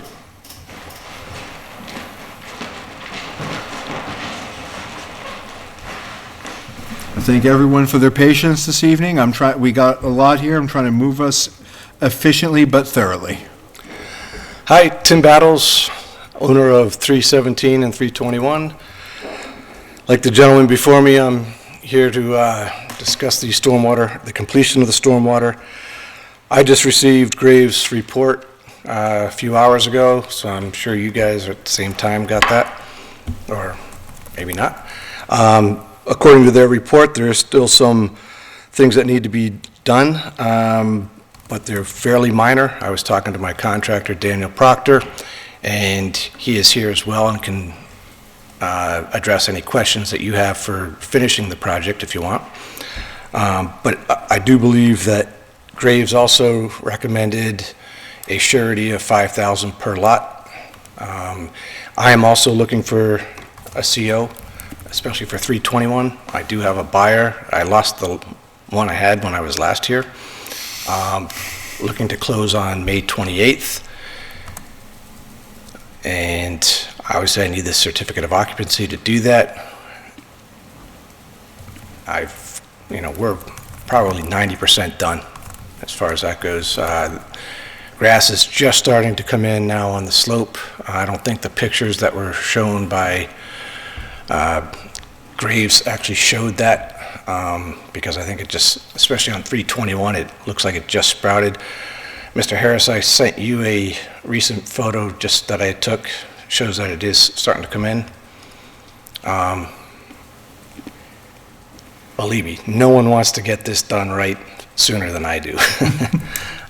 So I'm asking the board here to grant a certificate of occupancy for 321 as well, just like you just voted upon. And looking through, it looks like Graves is also recommending, in this case, a $5,000 per lot surety, correct? That's what they're saying, yes. Okay. I would note, the decision on this is written different from the others. Of course it is. Because this came up after I came to realize how the bylaw is written. And this says a final occupancy permit must not be issued until a certificate of completion has been issued by the planning board pursuant to an as-built plan indicating lot grading and drainage BMPs have been confirmed to be consistent with the approved plans to town satisfaction in accordance with the procedures set forth in the stormwater bylaw. So this is somewhat different from the others, which said land use director can sign off when you've got an as-built plan. So I'm be sure the board is aware of that. Given Graves' report, if I can find it, yeah. They said that the as-built plans do not conform to the approved plans. There are two significant deviations that need to be corrected. First, the temporary construction swell needs to be diverted to Rain Garden 1 to allow both stormwater BMPs for 317 and 321 Sun Hill Road to operate independently and as originally intended. And also the as-built swell needs to discharge to the sediment forebay on the northern side of the proposed rain garden, number 2. So there, again, it's tied to the as-built plan being acceptable. So the question comes up, when are those two things going to be done?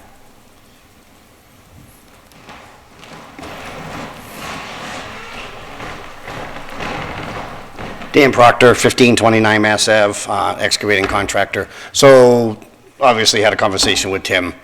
This week is pretty booked, but I will be there within the next 10 days. The drainage that he's talking about between 317 and 321 that we put in, I did that on purpose because 317 is not stabilized very well just because they haven't built a house yet. Right. So there's no driveway, there's no septic system, there's all that. I thought it was the best thing to do to get the water to go into the drainage basin that is done. That's literally about a 2-hour job with my skid steer to take that out to let the water go the other way. So that, I mean, I can do that this week. That's simple. So the question comes up with that, when you do that, what's going to happen to the water? It's going to go to 317, which is what the plan showed. The problem is, the plan showed the water going down to 317, but that site is getting picked up 8 feet with fill for the house and the septic system. So when that's built up 8 feet, all the water that comes, rainwater that comes off of Sunny Hill and what have you, is going to hit that septic mound and it's going to go towards the basin on 317.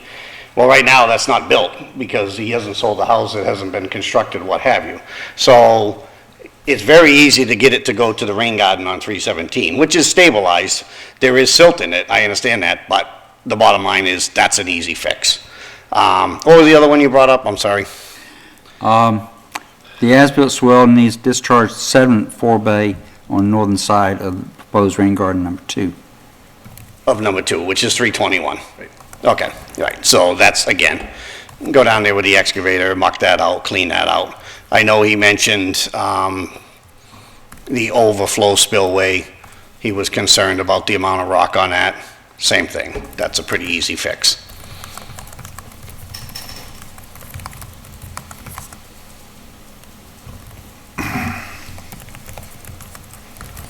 Do you currently have the property under contract? Yes, When's that scheduled to close? 28th of this month.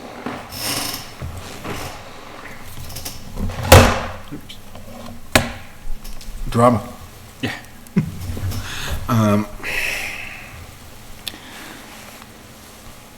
So I'll need some help here because there's so many nuances and differences in moving parts due to the nature of the beast, as well as differences between what we've just looked at, what we see here, what we've also seen in the past. I am having a little bit of a hard time wrapping my mind around what our requirements are for this project. And I understand, I mean, it clearly doesn't meet every requirement because we have a letter from Graves. Right. But where I'm not sure myself, and others on the board may actually have a great understanding, be able to educate me as well, is how does the ways this does not meet those requirements, or the fact this does not meet those requirements, interact with with the expectations we set forth in our original The conditions? decision said no final occupancy permit until certificate of completion is issued. That can't be done until you have satisfactory as built. Graves saying 5,000 sufficient. And the board could say that, well, we have no objection to a temporary CO, but no final CO on 321 until these are done and require a performance guarantee, and Graves saying 5,000 sufficient. So you just made a face with that sentence, so I'm going to ask you. It seemed like a lot of work to me for $5,000. Okay, that was, I was having a similar thought, but I'll be honest, I got no clue, but it looks like there was a volunteer for information. Well, I was just gonna say $5,000 would take care of the problems that Graves identified. I mean, I'm an excavating contractor. I give numbers to people all the time. I mean, vested interest here as well. I'm not saying that to be rude or, I get that. yeah, but, yeah, no, I'd still appreciate the input. It is 5,000 per lot, so it's 10. Oh, good, fair point. We were talking about 2 lots. So, if the board were inclined to agree to the issuance of temporary CO on 321 with a performance guarantee of 10,000 on 317, 321 combined, would you be willing to say, yes, none of that can be released until everything's completed on both lots? Absolutely. So what I heard was. If the board wanted to. Yeah. And that's temporary CO, Yep, I understood. no final CO until everything's done. Right. So what I heard was the second lot doesn't even have a septic system or a foundation, or it needs to come up. Nothing's been, yeah, So that's gonna be far more than $5,000. yeah, that's the reason I questioned the 5,000. It's ridiculous, no. Oh, okay, I mean, so that's what we're looking at? Yeah, that's when I was saying, rather combine the two, then that way you have 10,000. But are we issuing the temporary, we're not issuing a temporary CO for the other lot No. because there's nothing there. No, there's nothing there. But, so that 5,000, that's just for the work needed to, 5,000 per lot, but that's Per lot. just for the lot. But I'm work suggesting that if you are inclined to agree to the temporary CO with performance guarantee, that it be written such that it's 5,000 per lot, but the total 10,000, none of the 10,000 gets released until Yes. both lots are completed. That way, if there's additional issues it caused in the meantime by the. Right. Everything. Yeah.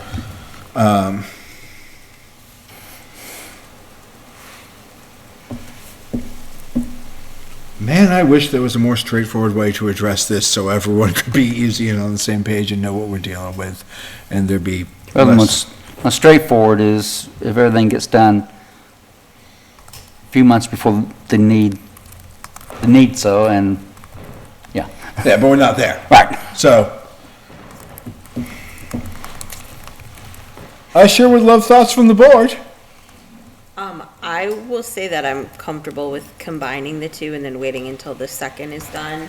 I will say the pictures are pretty rough. I haven't been to the site, but the pictures are rough. So it does look like a lot of work. I'm not an expert, obviously. But I think that makes the most sense because at least we have something to fall back on for the other property. And the reason I said temporary CO, the decision specifically says, if I can find it again, a final occupancy permit. So that way you'd issue a temporary CO or sign off on temporary, and once they complete the work, then we can sign off based upon the new as-built. New as-built is going to be submitted at that time. But a temporary allows it to be sold and occupied. I've known to be occupied, yes. So, Some closing attorneys may not accept the temporary. Some banks won't accept temporary, but because it is temporary. yeah. So that was going to be my next question. And again, the questions I'm going to ask now are nothing to do with you. This is a kind of a broad. What happens to the buyer? They get the house, temporary CO, everything goes to pot. Everyone involved has a heart attack, keels over, there's a ton of problems, and now they have a house with a temporary CO, and like they're stuck with that. And none of the work is done? Yeah. And there's not a clear path forward. Like, I'm talking about the buyer gets screwed, what happens? And that's the reason for performance guarantee. In theory, the town could then call the performance guarantee and have a contract come in and do the work. And that's the reason I kind of questioned the 5,000, because you may be able to do it for $5,000, but if the town has to go through its process, it will be more than 5,000. If you do 5,000, it's likely to be 7,500, just because of the nature of the procurement process. But again, one of the reasons for the temporary is that that gives some leverage to make sure that, because I would expect they're going to be very hesitant until they get the final. And it being a temporary CO as well. I mean, there's also a level of buyer beware. Yeah. And they're aware of what they're coming into. Absolutely. I mean, I've been in buyer beware, similar scenarios in the past, so I get it. All right. So I think, so I trust Graves, they do right by us. The stuff is generally good. A part of my feeling is it may be, hearing that and having had similar discussions in the past, I wonder if in the future it's worth having a board policy to go X above the estimate. Yeah, I've always advised boards go 25 to 50% above the estimate.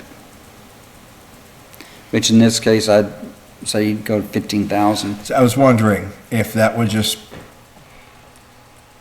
shore things up and make it. That way there's great incentive on the developer's part to get it done, because that's 15,000 they're withholding. And also, if it does go to pot, there is sufficient funds using public procurement process to get the work done. Because public procurement has insurance requirements, all those type, labor issues and stuff. We don't get to do things cheap. No, no. We don't get to do things frugal. I could. I'll tell you about a really bad example of that. What does, again, thoughts from the board? With that data, are we comfortable at the 10? Would we feel better at a 25 or a 50% increase in case things went sideways? Again, just trying to protect the eventual resident of the town. And I'm not trying, I want to be clear, I'm not trying to lead one way or another. I don't feel confident on which is the right answer. So. Well, I will say that this is the first one that the order of conditions has aligned with what we have thought we were approving. And for, I thought, similar reasons, but I'm just one person with my little enclosed brain. So that's you saying you think it makes sense and that 10,000 is appropriate? No, not at all. No, okay, then. I think he's saying don't issue sign off until they get, I don't speak for you, but. There's no as-built, Yeah. right? Well, there's as-built, but it's not, it needs to be revised. How does the as-built show a septic in a house and on? Well, there's as-built on 321. Permit was for 2 lots. Right, yeah. That's the part that I think I haven't been understanding is, has there been work done on 317? Like, is there, it's not in any condition to like attempt to sell it? Or like if there's, am I understanding right? There's no house built, there's no septic system. There's no septic system, there's no house built. Right. I have brought in a lot of fill. Yeah. To prepare it. Okay. But at this point, there's no plans. Sure. Why do we have 317 on this? Because it's one stormwater permit. They graded both sites at one time. And so you got disturbance on both sides. That's right. Initially, the permit was for 321, I think. No, the building permit was 321. They didn't get closed on that, and that's written it, or CO on it. That's when Brian Brown looked at it and said, it is more than 1 acre of disturbance, therefore a stormwater permit is required, along with other issues. And then they came in, I guess in February, I think it was, when the board acted on the stormwater permit. And retroactively, by the way. Right. Well, if I may, we were first informed of the requirement for the stormwater when Brian came for the final inspection. In the meantime, the previous building inspector had been out there multiple times approving everything and never even mentioned anything about the requirement for a stormwater. So it was a big surprise to me when this all came up. So I'm now scrambling retroactively as well.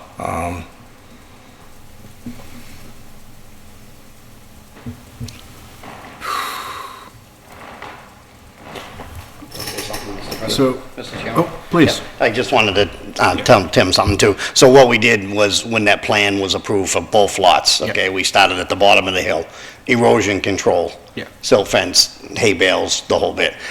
That's only for the stormwater. There's no wetlands around. So everything is being built from the bottom of the hill up. If we were to build a septic system first and then try to do the rain garden after, it would be very difficult because of the steepness of the hill and what have you. So we're really trying to work our way backwards. And obviously, he knows he's gonna sell that lot at some point, so why not get that stormwater started, get vegetation growing? I mean, I know Mr. Harris talked about, you know, the lovely growing seasons here in New England, the 6 months, what have you. Well, everything that we seeded a month ago is starting to germinate, so we're trying to catch that window, because otherwise, you're never really gonna catch a growing season, you know, just the way it is. But the 6-month period is make sure that it doesn't grow and then die out during the heat of the summer and then. No, I understand. I'm just saying it's just kind of difficult. Another thing too, just so you know, like we do all these projects in town for, you know, septic systems, what have you.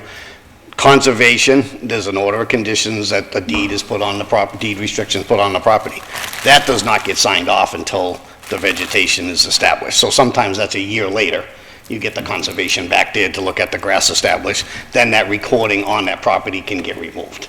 So it's fairly common that that's the way that all works. Thank you. Thank you. So,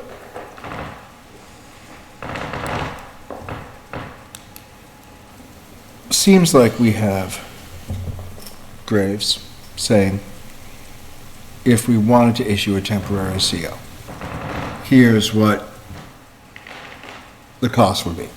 Here's what we would need in surety. We have Mr. Harris's input saying, yes, but we should consider that Graves' estimate doesn't take into account the way the town has to pay for things, meaning more. It sounds like, if I may paraphrase you, Mr. Allison. Of course. Mr. Allison points out, yes, but this says everything has to be done before we can sign off, and we're really not close to everything.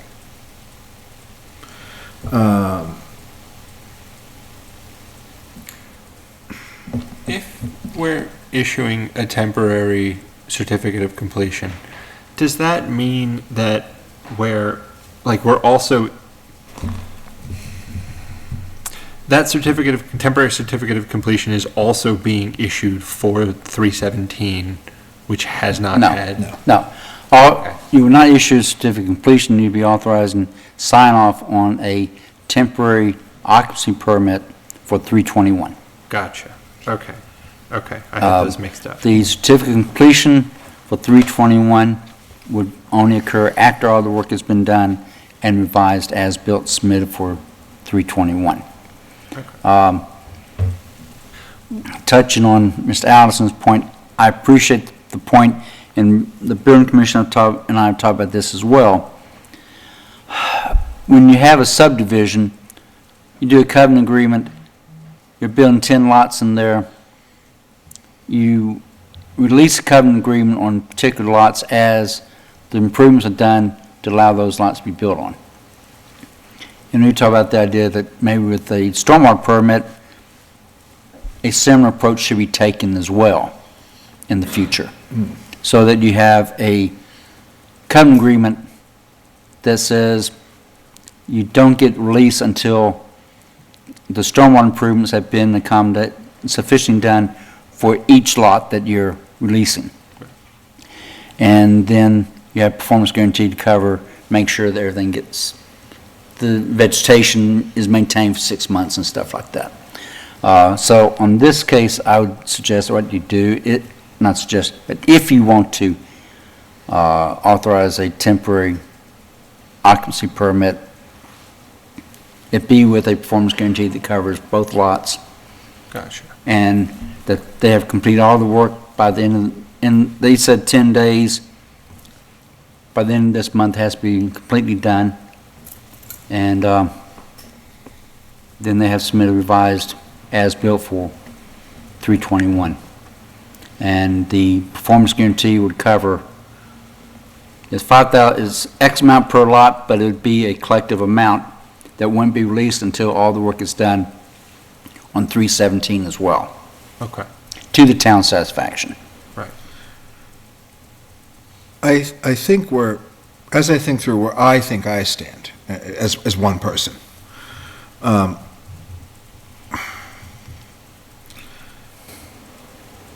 hear what Mr. Harris says, and I think there's room for improvement in some of our processes here. Things are becoming more, this isn't new. Land's not getting easier to build on because the easy land's already been built on, right? And so I think we have to get comfy with the idea that we're going to be continuously revising some of our processes as new challenges crop up. We have a potential resident of the town who is planning and hoping to move in. It seems like we are able to give them to let them get what they need, who is really my biggest concern here, are the people wanting to buy a property, right? And the town as a whole. And it seems like a $12,500, $15,000 surety gives them some good protection, as well as the fact that not every attorney, not every bank is going to be comfy with this scenario. And so they have, I mean, there's a level of buyer beware. There's also multiple steps in the process that both make sure they're aware, as well as are there to protect them. I mean, the bank not loaning isn't to protect the person, it's to protect the bank, but in the end, that if it feels bad to the bank, there's often a reason for that from their fiscal side, and that would protect the buyer as well. So I think I end up in favor of approving a temporary CO with the conditions as specified by Mr. Harris, myself. Whole thing feels messy. Part of me is like, oh, maybe we should have a "so you want to develop in Lunenburg" packet. But then how do you get it in the hands of people who want to develop? Because they don't really have to do anything for a while. And I don't, but calling out things like our stormwater process is different than some other towns in the effort to better protect things. So I think that's where I settle, but I am one of four. I would agree with you. As far as the amount, if we can set a precedence in this meeting saying, yes, Graves might say that it's only gonna be 5,000 per lot, but we as the planning board think it should be more, wonderful. I do feel bad about an applicant coming here thinking that it's going to be 5,000 per lot, and then we say, just kidding, that's not what we're doing now. So if going forward, we can include something that would say, you know, from now on, the planning board has that right to request more than that amount, wonderful. If we feel like we need to do that tonight, I get that. I do feel bad for the applicant that's what has transpired. I understand the frustration of losing buyers, like, you know, that's an awful thing to go through, but I want to make sure that we do it right now, so in the future, we don't have people coming in and say, this is what Graves gave us, this is what we saw in their email, this is what we're putting down, if that makes sense. Yeah, I think, to me, it makes sense. Okay. And I would also point out that I think, again, some of what we're dealing with messiness comes from the fact that Mr. Harris is about as knowledgeable as they come, and we get kind of like a third of a person out of him. It's a heck of a third. But it is not the same as having a full-time land use director. To that point, if you're watching at home and you are a certified urban planner or like to play one on TV, ooh, do I know a place you should apply? Check out the town website. The jobs are posted there, and the town land use director is different than some other towns, but if you're someone who likes variety, it could be a real great match for you. For the love of God, please apply. It would make me happy. All right, now that we've got that ad out of the way,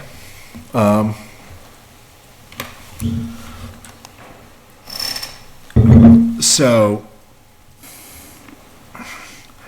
I think I'm comfy splitting the difference. If we're saying 50% would be ideal, we're a little discussion if the town can do a 10%. I think I'm comfy at the like 1250 as the 12.5. Yeah, numbers. At the 12.5 as a kind of middle ground there, to both recognize it's a little bit of it could feel like a gotcha, but also we do gotta protect people. So I think I'm comfy there. There's two members we haven't heard from on the, like, at this point in the conversation. We've heard from otherwise, though. And as always, I'm happy to say, Matt, that's a great idea, go to hell. I don't really have any additional contributions at this point, Okay. I think. Mr. Ellison, do you have thoughts or that you want to share? No, you don't have to speak. Yeah, so you're basing you're basing this on protecting a homeowner? I mean, on many factors, but on protecting on trying to meet the needs and protect someone who has been anticipating becoming homeowner within our community. Who knows if they may or may not already be a resident of our community. We have no idea, and that's not really relevant for it, but there's a person who has a plan I'd like to protect. In part protecting meaning let them get what they've been planning on. But I want to make sure if we did it in the best way possible. And again, I do think we want to look at some of these policies going forward to shore up, and I think setting things up, as Mr. Harris said, in the future, having that be a requirement of ours for the stormwater is probably a very good idea, but we don't have that now. What we do have is the different order of conditions that prevented what we were seeing happening, and that's what we did to fix that problem, and we're not going to use it now. We're going to look forward to the future of something else we can create that we may or may not use then. Right? Okay. That's all I've got to say. Okay. Thank you. I think I see some differences there, but I don't know that I would be changing your mind regardless, and I think it might be more in the weeds than for this. That's super helpful right now.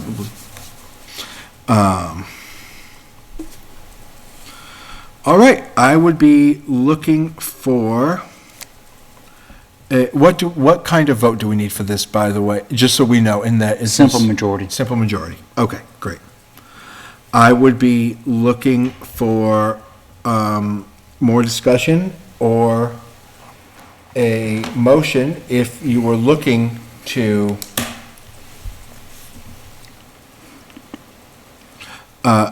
I'll just ask you directly rather than trying to summarize myself. Mr. Harris, if someone were looking to move in favor, what would that motion look like right now? Motion to authorize the interim land use director to sign off on a temporary occupancy permit for 321 Sun Hill Road upon receipt of a performance guarantee in the amount of $12,500 in a form satisfactory acceptable to the town. That performance guarantee not to be released until all the improvements for 321 and 317 Sun Hill Road have been completed. And final occupancy permit not to be issued, not to sign off on until all the improvements, all the work identified in the Graves report for 321 Sun Hill Road has been completed to town satisfaction, and the revised as-built plan has been received and approved by the town. You sure you don't want to come here full-time? No. If I don't ask at least once an hour. So moved. Second. Moved and seconded.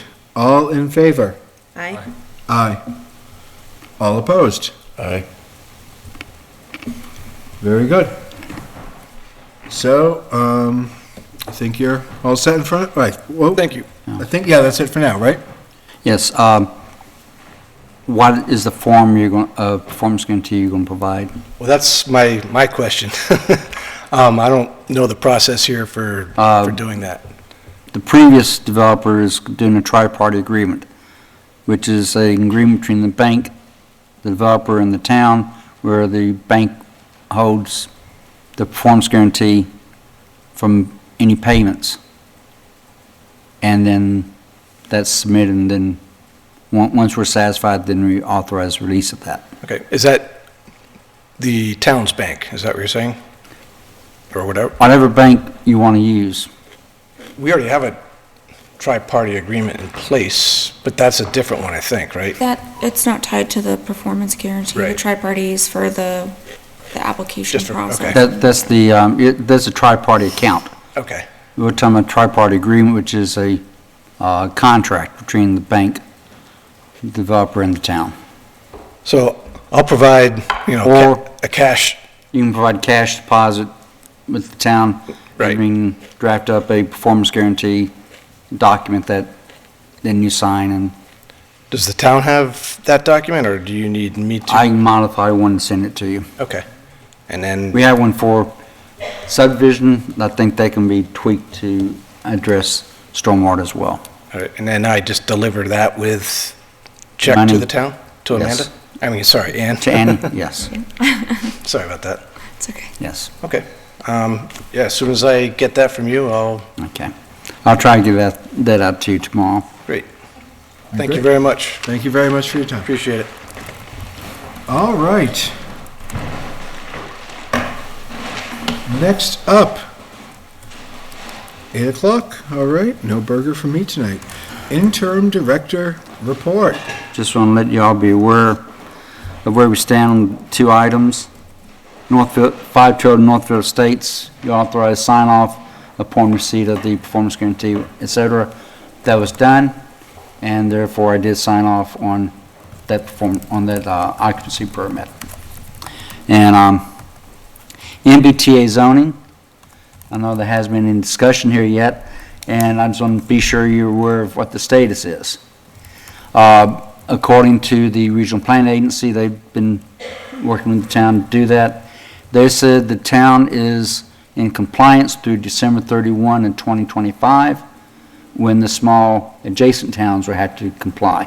Okay. They've issued a draft memorandum that is now in the shared file that basically lays out 4 options for the town to actually be in full compliance. And basically, they are either to amend an existing district or overlay district, or create a new district. One option, for instance, is to amend the Tri-Town Smart Growth District to increase the maximum number of units that could be built there from 208, I think, to 240. I'm not sure how you can do that, but anyway, that's one thing they mentioned. Another one would be to amend the Lake Wallam District to increase the Whalum. People gonna care. Whalen Park. Okay. To increase the density from there from multifamily from 8 units to 20 units, and go from special permit to by right. This just gets better and better. I don't know the community well, but I had the same reaction you did. I thought that would be a challenge in most communities. And I've covered the other 2 options. There's one area that's got 2 parcels. They thought you could make a new district there. So there's 4 options they laid out.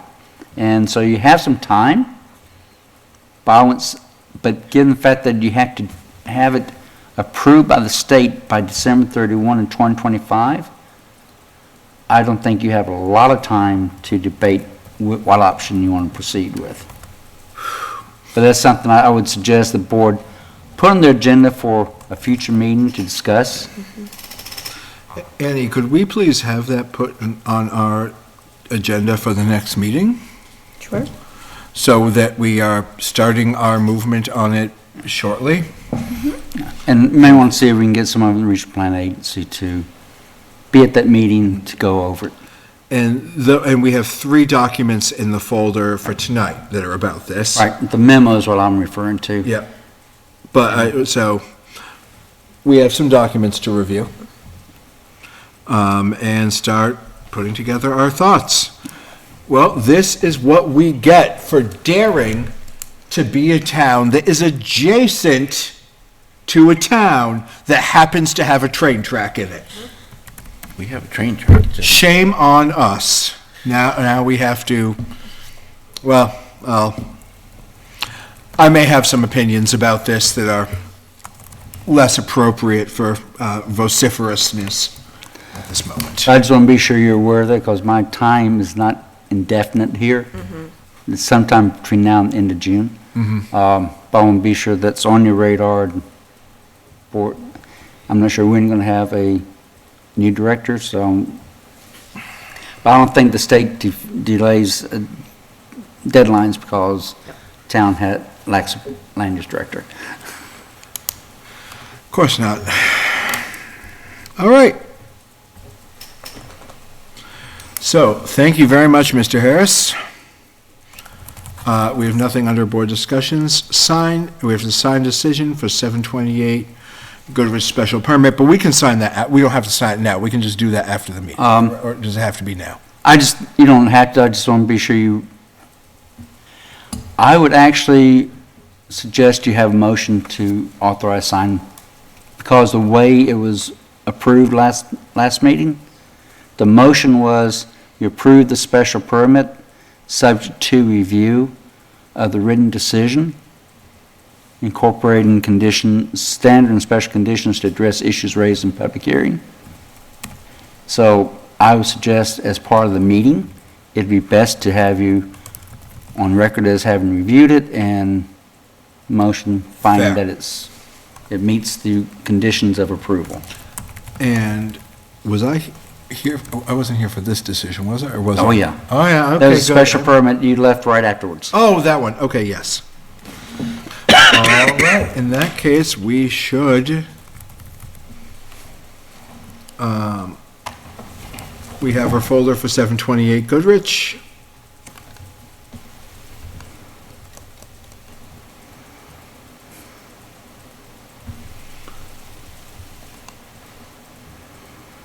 And you're looking at the one that is revised. Go back and see which one. It got uploaded today. I have something uploaded today, a PDF and a Word document. Is there any difference between them? No, they're the same one. Cool.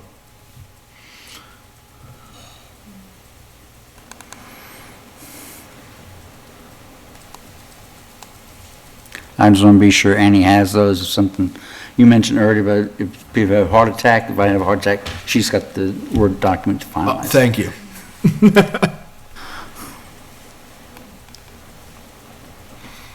And I sometimes have trouble opening PDFs, but not Word documents, so.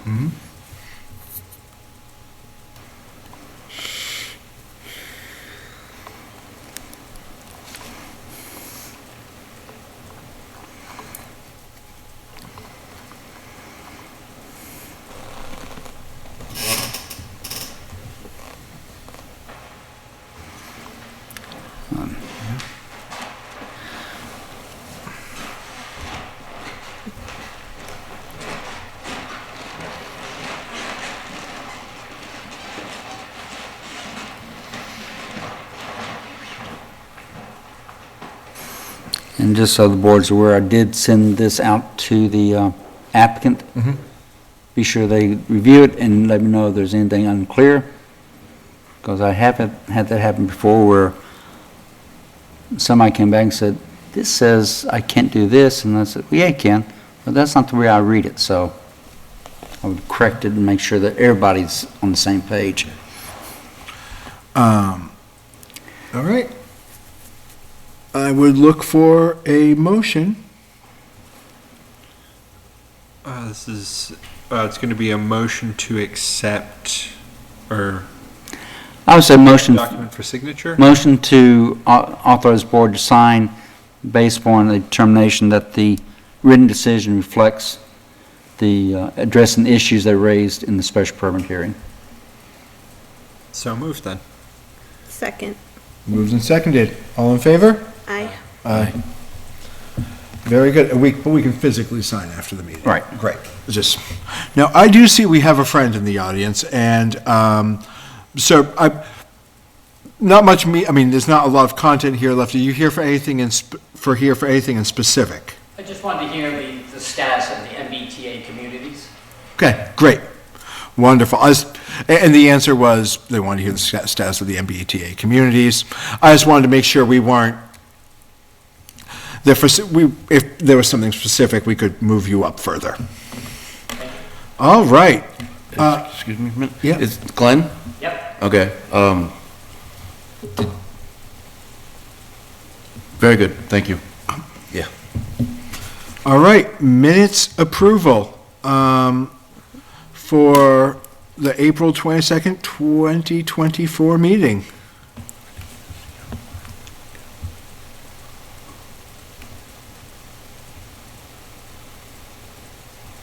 It's 8 pages, I'm sorry. I'm glad I went through it earlier today.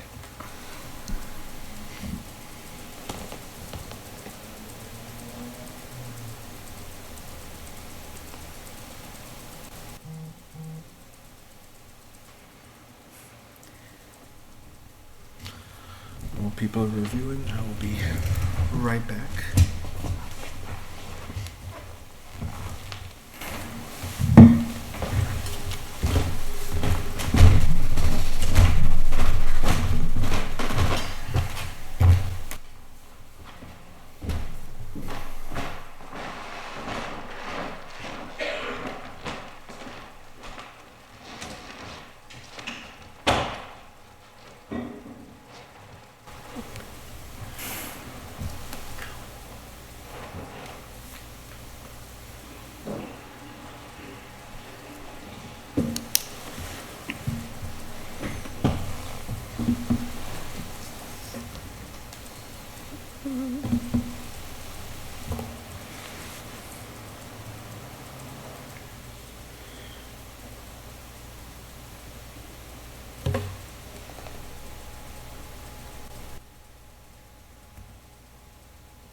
Halfway through and I've seen Dave Rogers 4 times already.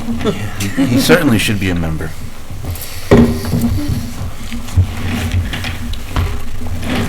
Well, this gentleman is staying in the meeting, so maybe get his name, address, and vote for him. I already have his name and address, and that was going to be one of my public comments, to ask. I think it was undecided, but still. The last person to leave from the public is one who gets elected. It's true. That's, I think that's somewhere in the town charter. I'm not going to bother reading to find it, but I'm sure it's there.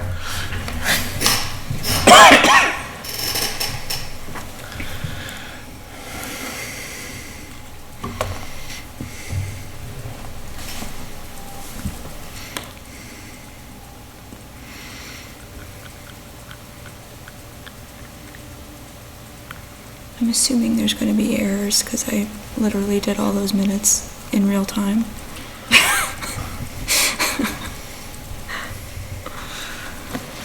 Just going to leave it in a Word doc. Hey, you know what? It exists.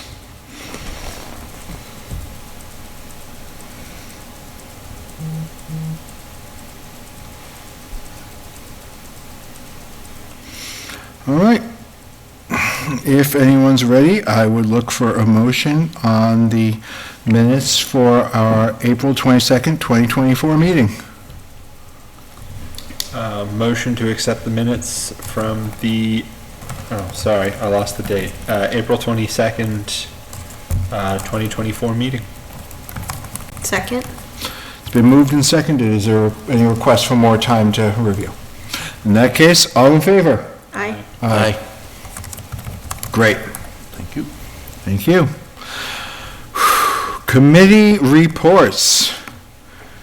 Let's see how reasonably quick we can be. Reasonable, because we do have to do our jobs, lame. Master Plan Steering Committee. We did not have the meeting we were supposed to. We had some issues with preparing the final survey. We have our meeting this Wednesday. Okay. Open Space Ad Hoc Committee. Open Space was scheduled to meet last Wednesday. We failed to have a quorum, so the meeting was not held. Lunenburg Municipal Building Design Committee. Ongoing, no meetings. I'm not sure that I can even say anything about the foreseeable future. All right. Agricultural Commission. Another unknown future. September, so since September, we've had 2 meetings. The third meeting, we didn't finish, and we have not met since that meeting that didn't finish in March. So,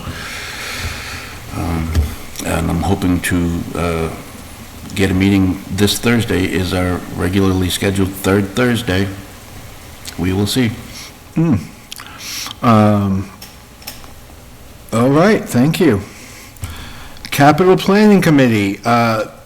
The Capital Planning Committee is currently looking at dates to meet to do the planning part of capital planning as opposed to the numerical ranking part of capital planning.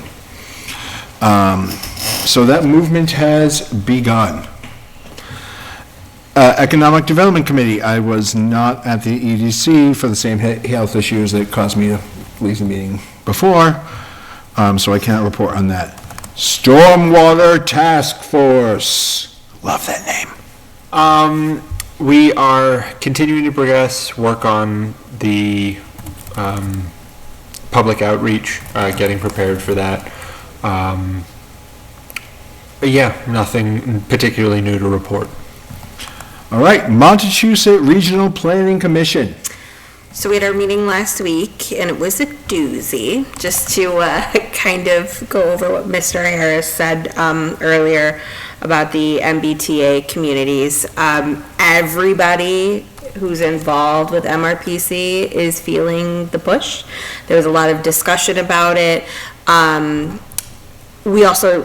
mentioned in our last meeting about Devon's, the cap being released for their residential and commercial, which I did not know Devon's isn't a town, it's a community. So Devon's apparently doesn't have the same rights as other towns do, so they don't, like their school district is in Harvard, like they don't have their own school district. They're not incorporated? So Devon's Enterprise Commission, DEC, is what controls Devon's. It sits on 3 towns. It covers 3 different towns, and it has everything but a mayor. It's basically its own little city. But according to Devon's representative, that they don't get a seat at a lot of the meetings. They kind of have to lean on the towns that they encompass, which is crazy to think about. So they were talking about the cap being lifted on their development and how it's obviously going to be a struggle, not just for Devon's, but also for now, their school district again is in Harvard. So now Harvard has to deal with more students in their school, and how do we support that? And so, yeah, MBTA is putting the pressure on almost every town that was represented in the meeting. They also spoke on MBTA. There was something else. Oh, so we talk about 40Bs in Lunenburg often, and how we are struggling to find a place for them that's going to work based on the conditions that are needed. Apparently, our neighbors in Ayer, and I forget the other town that brought it up, they are begging for a 40B, which I thought was interesting. They said, we have the space marked out, it's in the right place, and for some reason, no developers will talk to them about putting a 40B in their town. So if you're a developer and you want to come to Lunenburg, maybe consider you might have an easier time getting something in a different local community. So I think that was about it for MRPC. I have a follow-up question. Please. Are you sure it was 40B and not 40R? 40B. 40B. 40B Okay. was specifically said, yeah. Interesting. Montechusett Joint Transportation Committee. We also met last week. There wasn't too much Lunenburg-centric for that one. We talked about the Safe Streets program again, and it was updates on other towns' projects and where they are going to put the money first. They're kind of reorganizing what projects they're hitting based on a needs basis. So a couple things got switched around, but nothing really tied to Lunenburg.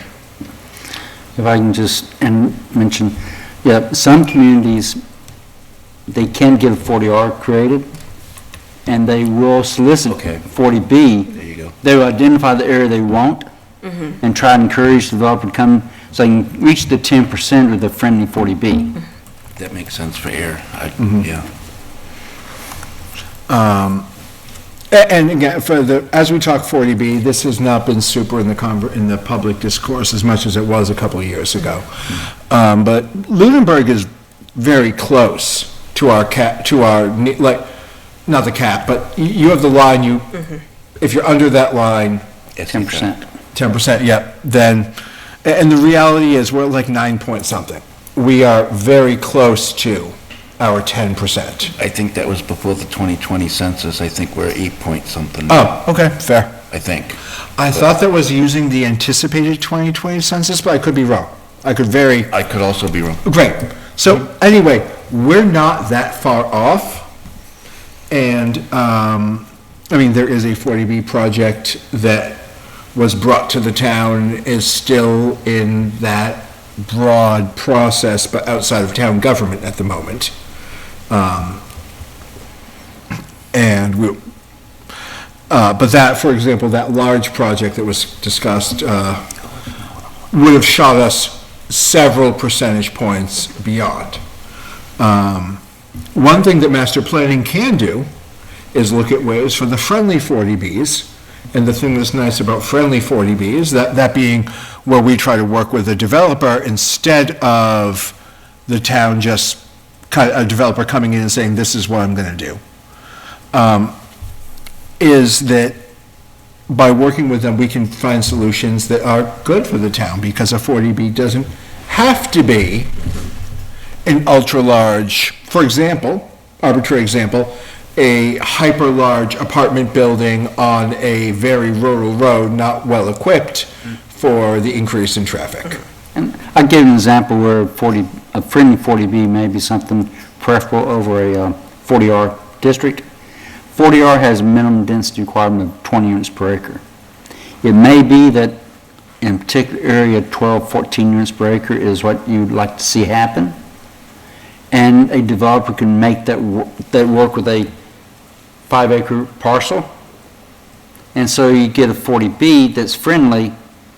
You work with them to get what you want done. It won't qualify as 40R because it won't be enough density, but it meets your objectives and the developer's objectives. Yeah. All right. So, and if I can go back one thing I left out of my report, I want to bring up, just make you aware of, and see how you want to go over this. You may recall 274 Prospect Street was approved for stormwater permit several months ago. What? That includes, it's 3 lots. There have been 2 duplexes. On one of them, the first one, they are wanting to make a change. In fact, they want to pipe the roof drains into the rain garden. And so they submitted a request. They were supposed to submit it a week ago. We got it Friday, so it's too late for tonight's agenda. They submitted a request for modify their stormwater permit. My question for the board, since this would have to go to the June 10th meeting, what would the board want to see before you could consider that request? Would you want to have Graves Engineering review the proposal and give a report on it? Yeah. I would be more comfortable with I like Graves looking at things. Okay. Because, I just want to be sure before I solicit that, and, so I'm not asking you, will you approve or deny, but just what would you want to see occur before you even have it on the agenda? I'd like to express a concern for that. Initially, that was the 4 duplexes right in the Whalum area. 3 duplexes. 3 duplexes next to Whalum?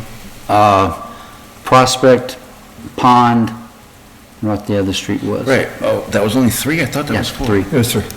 Okay, well, regardless, I mean, the roof runoff is direct recharge. You can put it right in the ground. Yeah. The rain gardens are to handle stormwater runoff, not from roofs. So by putting roof into this rain garden, And the engineer said it's not a problem. That's the reason I was thinking Graves probably should be the one that gives us a report that says no, or yes, whatever they might say. But I just want to get, Brian Gingrich and I have talked about this some, but I just want to be sure.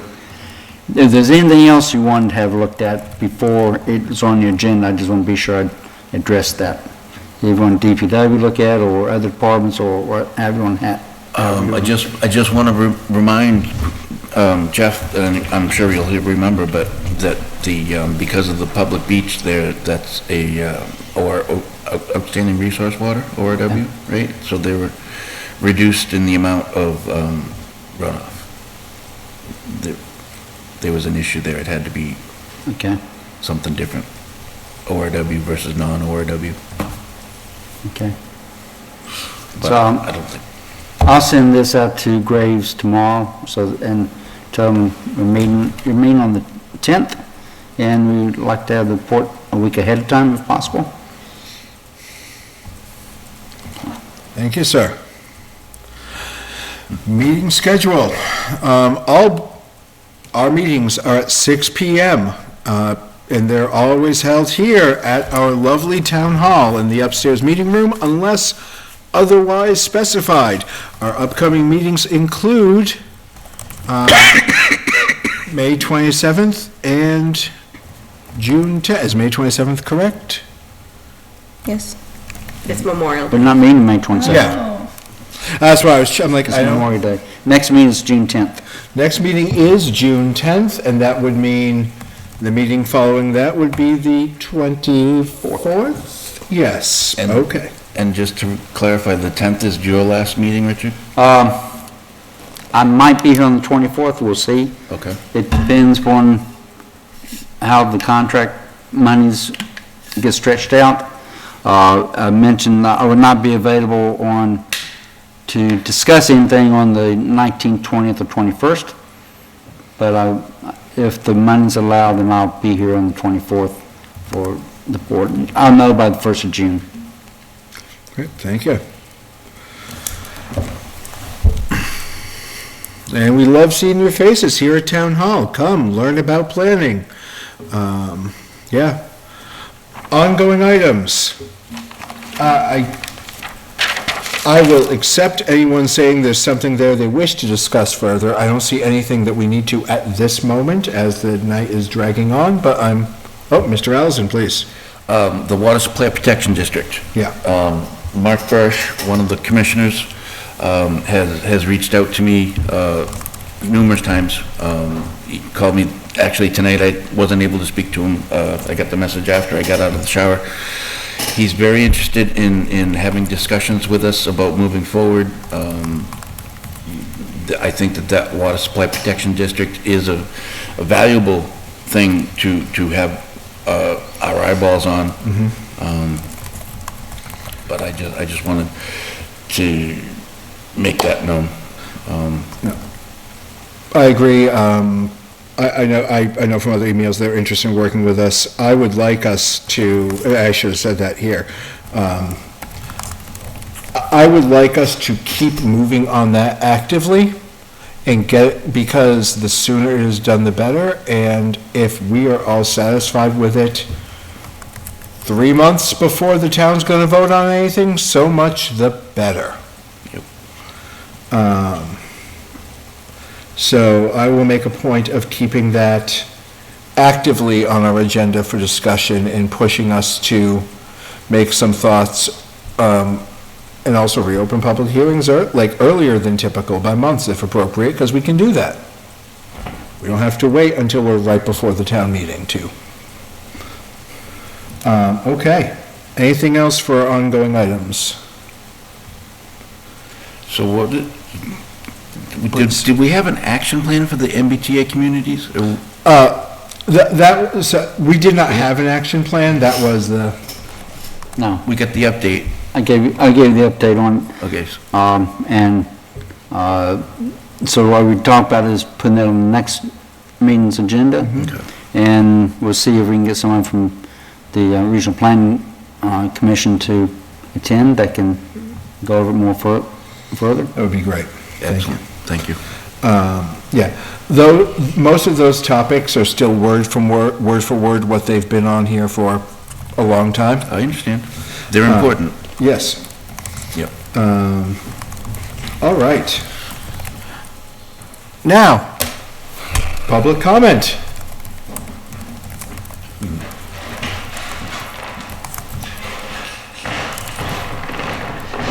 Good evening, Glenn McLeod, 436 Reservoir Road. Yep, I was just here, like I yelled out from the back, I was just here to get a feel for what your positions were, or where the status was on the MBTA communities. It's something I've recently learned about, and was just curious, again, to see what your status was. And just the little feedback I got from you guys' response seems like you'd give it a level of scrutiny that I would hope that you would. As I try to learn about it, what I have done is naturally Googled it, and recently a couple of podcasts I heard from our old friend Dan Ray from Nightside has interviewed a few people from communities that have actually, peeled back many layers of this onion, if you will, and I found it very interesting and enlightening. And I believe it was the most recent one was a gentleman from Shrewsbury.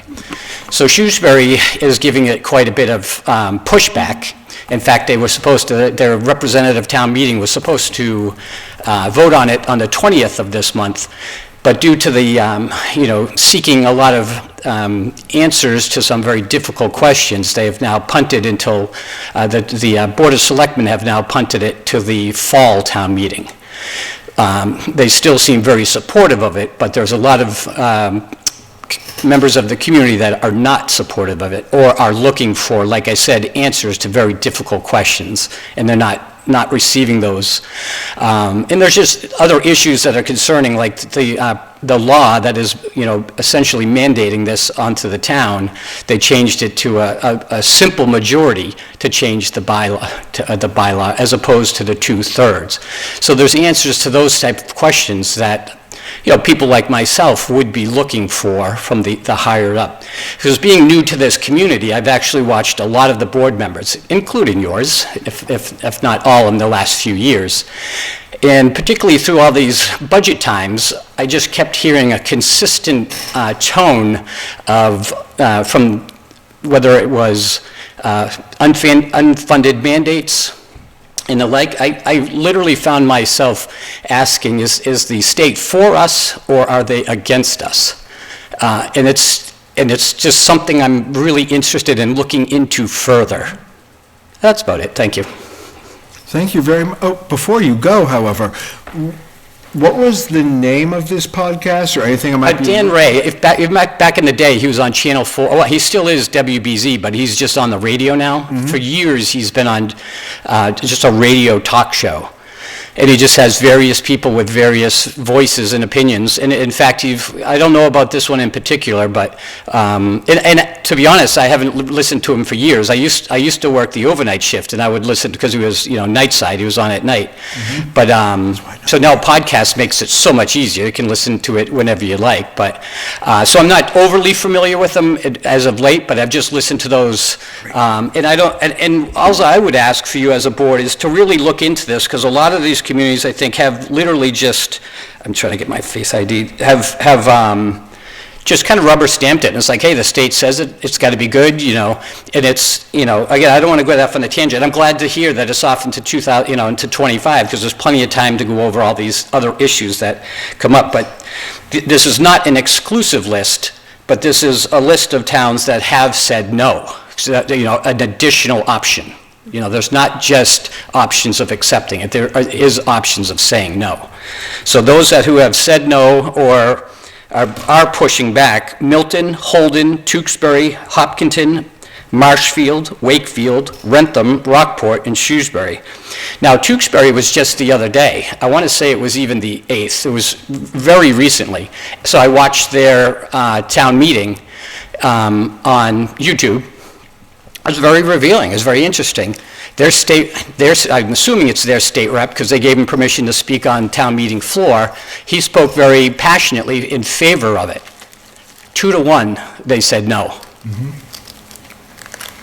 Resoundingly no, despite his, I can't say it was an impassioned plea. I mean, I wasn't too impressed, but that's it. Thank you for bringing this up. Thank you for sharing your opinion and giving us some directions to look as well. This has been, and you very likely know most of this, but this is also for the edification of the people at home watching as well. When this was first brought to us, the legislature passed it, and the state was saying, hey, we need you to do this, and if you don't, you won't be eligible for these 2 grants. Paraphrasing, but it was, you need to do this, and if not, you won't be eligible for these grants. Many communities, similar to Lunenburg, then started looking at it and saying, well, we don't really need those grants. We often don't receive them, and the problems this could bring to our town make the money not worth it. And that is when the state started coming back hard with, oh, but the AG will prosecute. Not that that was stated initially, nor conveyed so clearly in the law, but they then put the clamps down. No, I very much appreciate your input on this, and I think one thing we may see is this is a requirement from the state that is getting radically different feelings depending on where you are. For example, I was in a discussion on an online forum at one point where people were saying, come on, it's 8 units per acre is the mandate. That's nothing. That's a joke. That's not dense. It's 15, minimum 15, that's it, yeah, sorry. We 15. have 8 maximum Yeah, no, now. yeah. No, you're right, the 15. But they were saying 15 new units per acre isn't dense at all. And I said, well, and this was a discussion we were having where I kind of go back, it might not be for your town or city, and many places that's typical, or there's enough of it. A town like Lunenburg that doesn't even have its own sewer system and is limited in how much sewage we can produce because we don't have our own. And it's not like the sewage plants we're contracted with and feeding into through the other towns, they don't have extra capacity. That building some of these at this density is radically different, and that's, the state did pull back some with the more rural communities. But no, I appreciate your input, because we have some hard, we have some hard decisions to make as a town about how we wish to approach this. And that's just one of the fundamental points, is that if it worked for the town, if under your review it was beneficial to the town, then it's great. That's outstanding. But if the mere concept that you could sit there and say, you know what, this actually doesn't work, and then they use a heavy-handed approach of the actual government coming in, using their, executive, or the legislative, whoever, coming after the town, is really, it's a little scary. It's a little scary, and I think it's a dangerous or a scary precedent anyway, but it's just, 240 units for a town like Lunenburg is quite an impact. And, even if it was $400,000 in grants, that's nothing compared to, adding a school or the infrastructure issues. It's, those are the type of issues that we would need answers for. Mm-hmm. And again, listening to the Shrewsbury one, they would be looking at 10,000 new units. you know, because they're at 25%. I believe they might have been dropped down because they are also, because we're an adjacent small community, so we're, you know, fortunate in that regard. But I think they're a straight-up adjacent community, so they're, whatever their percentage is, it was 10,000 units for them. And that's unbelievable. Yeah. Well, thank you so much. Thank you. Very much appreciated. Thank you. And a question, Glenn, if you were to win a write-in campaign for the planning board, would you be willing to serve? Of course. Of course. Okay. I'm going to need some spelling and address later. There you go. All right. Great. Any other public comment? Board comment? I got a bunch, but I'll try to make them quick. Do what you need. We're here. Too late for a burger. Go ahead. Sure. One, I would like to echo the previous comments about, when I was in the MRPC meeting, a lot of towns, representative of towns had these same issues. One comment that was made was that people in the state legislature are signing these things into action, and they haven't actually been to the towns where they are suggesting this work needs to be done. It goes back to what I was saying earlier about the people speaking on the MBTA restrictions, or whatever you'd like to call them. A lot of towns have that same kind of mentality where they don't know how these things are going to either get funded or just get completed in the time allotted. So I hear that frustration in the MRPC meetings as well. So it's not just Lunenburg experiencing that. Second point, I forgot to mention this in my MRPC update. A couple months ago, I had spoken about how they were looking if towns needed municipal help. I just wanted to confirm that admin positions are also available. They did a survey. I think 2 people in Lunenburg responded. I don't know who got the survey, but 2 people responded for Lunenburg. So I'm hoping that, you know, the planning office can get some assistance in that administration role, so Amy doesn't have to do everything. Third point, which is a question, just for clarity, we get a lot of emails to our town emails from citizens. I just want to make sure I've seen emails come through. I don't see responses to them. I just want to make sure that somebody's responding to them. So the trick with a lot of those responses is we usually shouldn't be, like, to prevent, citizens often send an email to all of us. Right. And when that happens, we generally don't respond back to all of us because we don't want to create the possibility. Right, I get that. Yeah.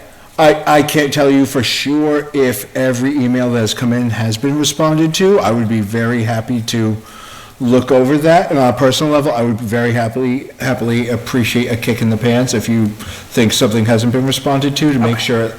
But also, when we receive emails from the public, we can absolutely respond as individual board members. And I don't believe it would break any open meeting rules. There's no reason it would, to then send a note to the rest of the board saying, I responded to Perfect. X. Yeah. So I think that would be a good habit for us to get into, if we are comfy, to help ensure that people are getting responses. As long as when you notify the board members, you don't say what you said. Yeah. Correct. I'd say that I responded to. I responded to this. Yeah. Smiley face. Perfect. Okay, and then my last point was the June 10th meeting. I don't think I'm going to be able to be here. But if there's something that we need all 4 members here for sure, I might be able to come for the first half hour. That might change, but if there's anything procedural you see, just let me know, and I'll try to rearrange plans. Okay. On that topic, I believe we're going to have to elect our new representative to MRPC. I'm assuming nobody else wants to do it. For the love of God, you are better at that than I am. That's fine, I'll do it. We're having a barbecue next meeting, so y'all are missing out. That, How did my PC get cool since I was dragging them down? That's what I learned. It was okay, that COVID. wasn't on the agenda, so put that on the agenda for June 10th, and, Yeah, okay. yeah, we should. Okay. But I appreciate you saying that because I was going to turn to you and say, so, Please. love it. Any other board comment concerns? Well, seeing none, I'm just gonna say I look forward to seeing y'all in a month. I love when, Monday federal holidays overlap with our meetings because it's a breath of fresh air. And, speaking of a breath of fresh air, at our next meeting, we will very likely have a new board member. And excellence. Maybe, Great. maybe the gentleman, meeting. Yes. We've got to pick who we're writing in. If it's going to be that, if it's going to be Mr. Rogers. We've all got to coordinate beforehand. But this gentleman stayed for the entire meeting. That's true. That's true. Would it be inappropriate to reveal that gentleman's full name again? I didn't I hear don't it wanna- last time. I didn't hear him the first time. Did Oh, you? yeah. No, I didn't. I didn't catch your name. Could you? So if you repeat could it? come up one more time and state it clearly. I wrote in Name, my address. notes, see video. Rogers' first name? Repeat your name and address so you can make sure you have it for the record. Yeah, Glenn, with two N's, McLeod, McLeod, 436 Reservoir Road. I want to be sure Andy could have the minutes correctly. Excellent. Mr. McLeod, thank you very much. And for the horde of people at home watching us, for the elections coming up tomorrow, the write-in, you need, Tomorrow? isn't it? The 14th? I think it's Saturday. I was told your election's on Saturday. I thought it was Tuesdays. Okay. My bad. It's McLeod, M-C capital L, capital M-C capital L-E-O-D. Just. Not that the covering all our board is making any recommendation, just letting people know that someone who is interested. Passing along the information. Mm-hmm. Great. Mr. McLeod, thank you so much. Thank you. All right. I would entertain a motion to adjourn. Motion to adjourn. Second. Moved and seconded. All in favor? Aye. Aye. Aye. Thank you, everyone, for joining us tonight. Engage in the master planning process. Come out Saturday and vote. Make your voice heard.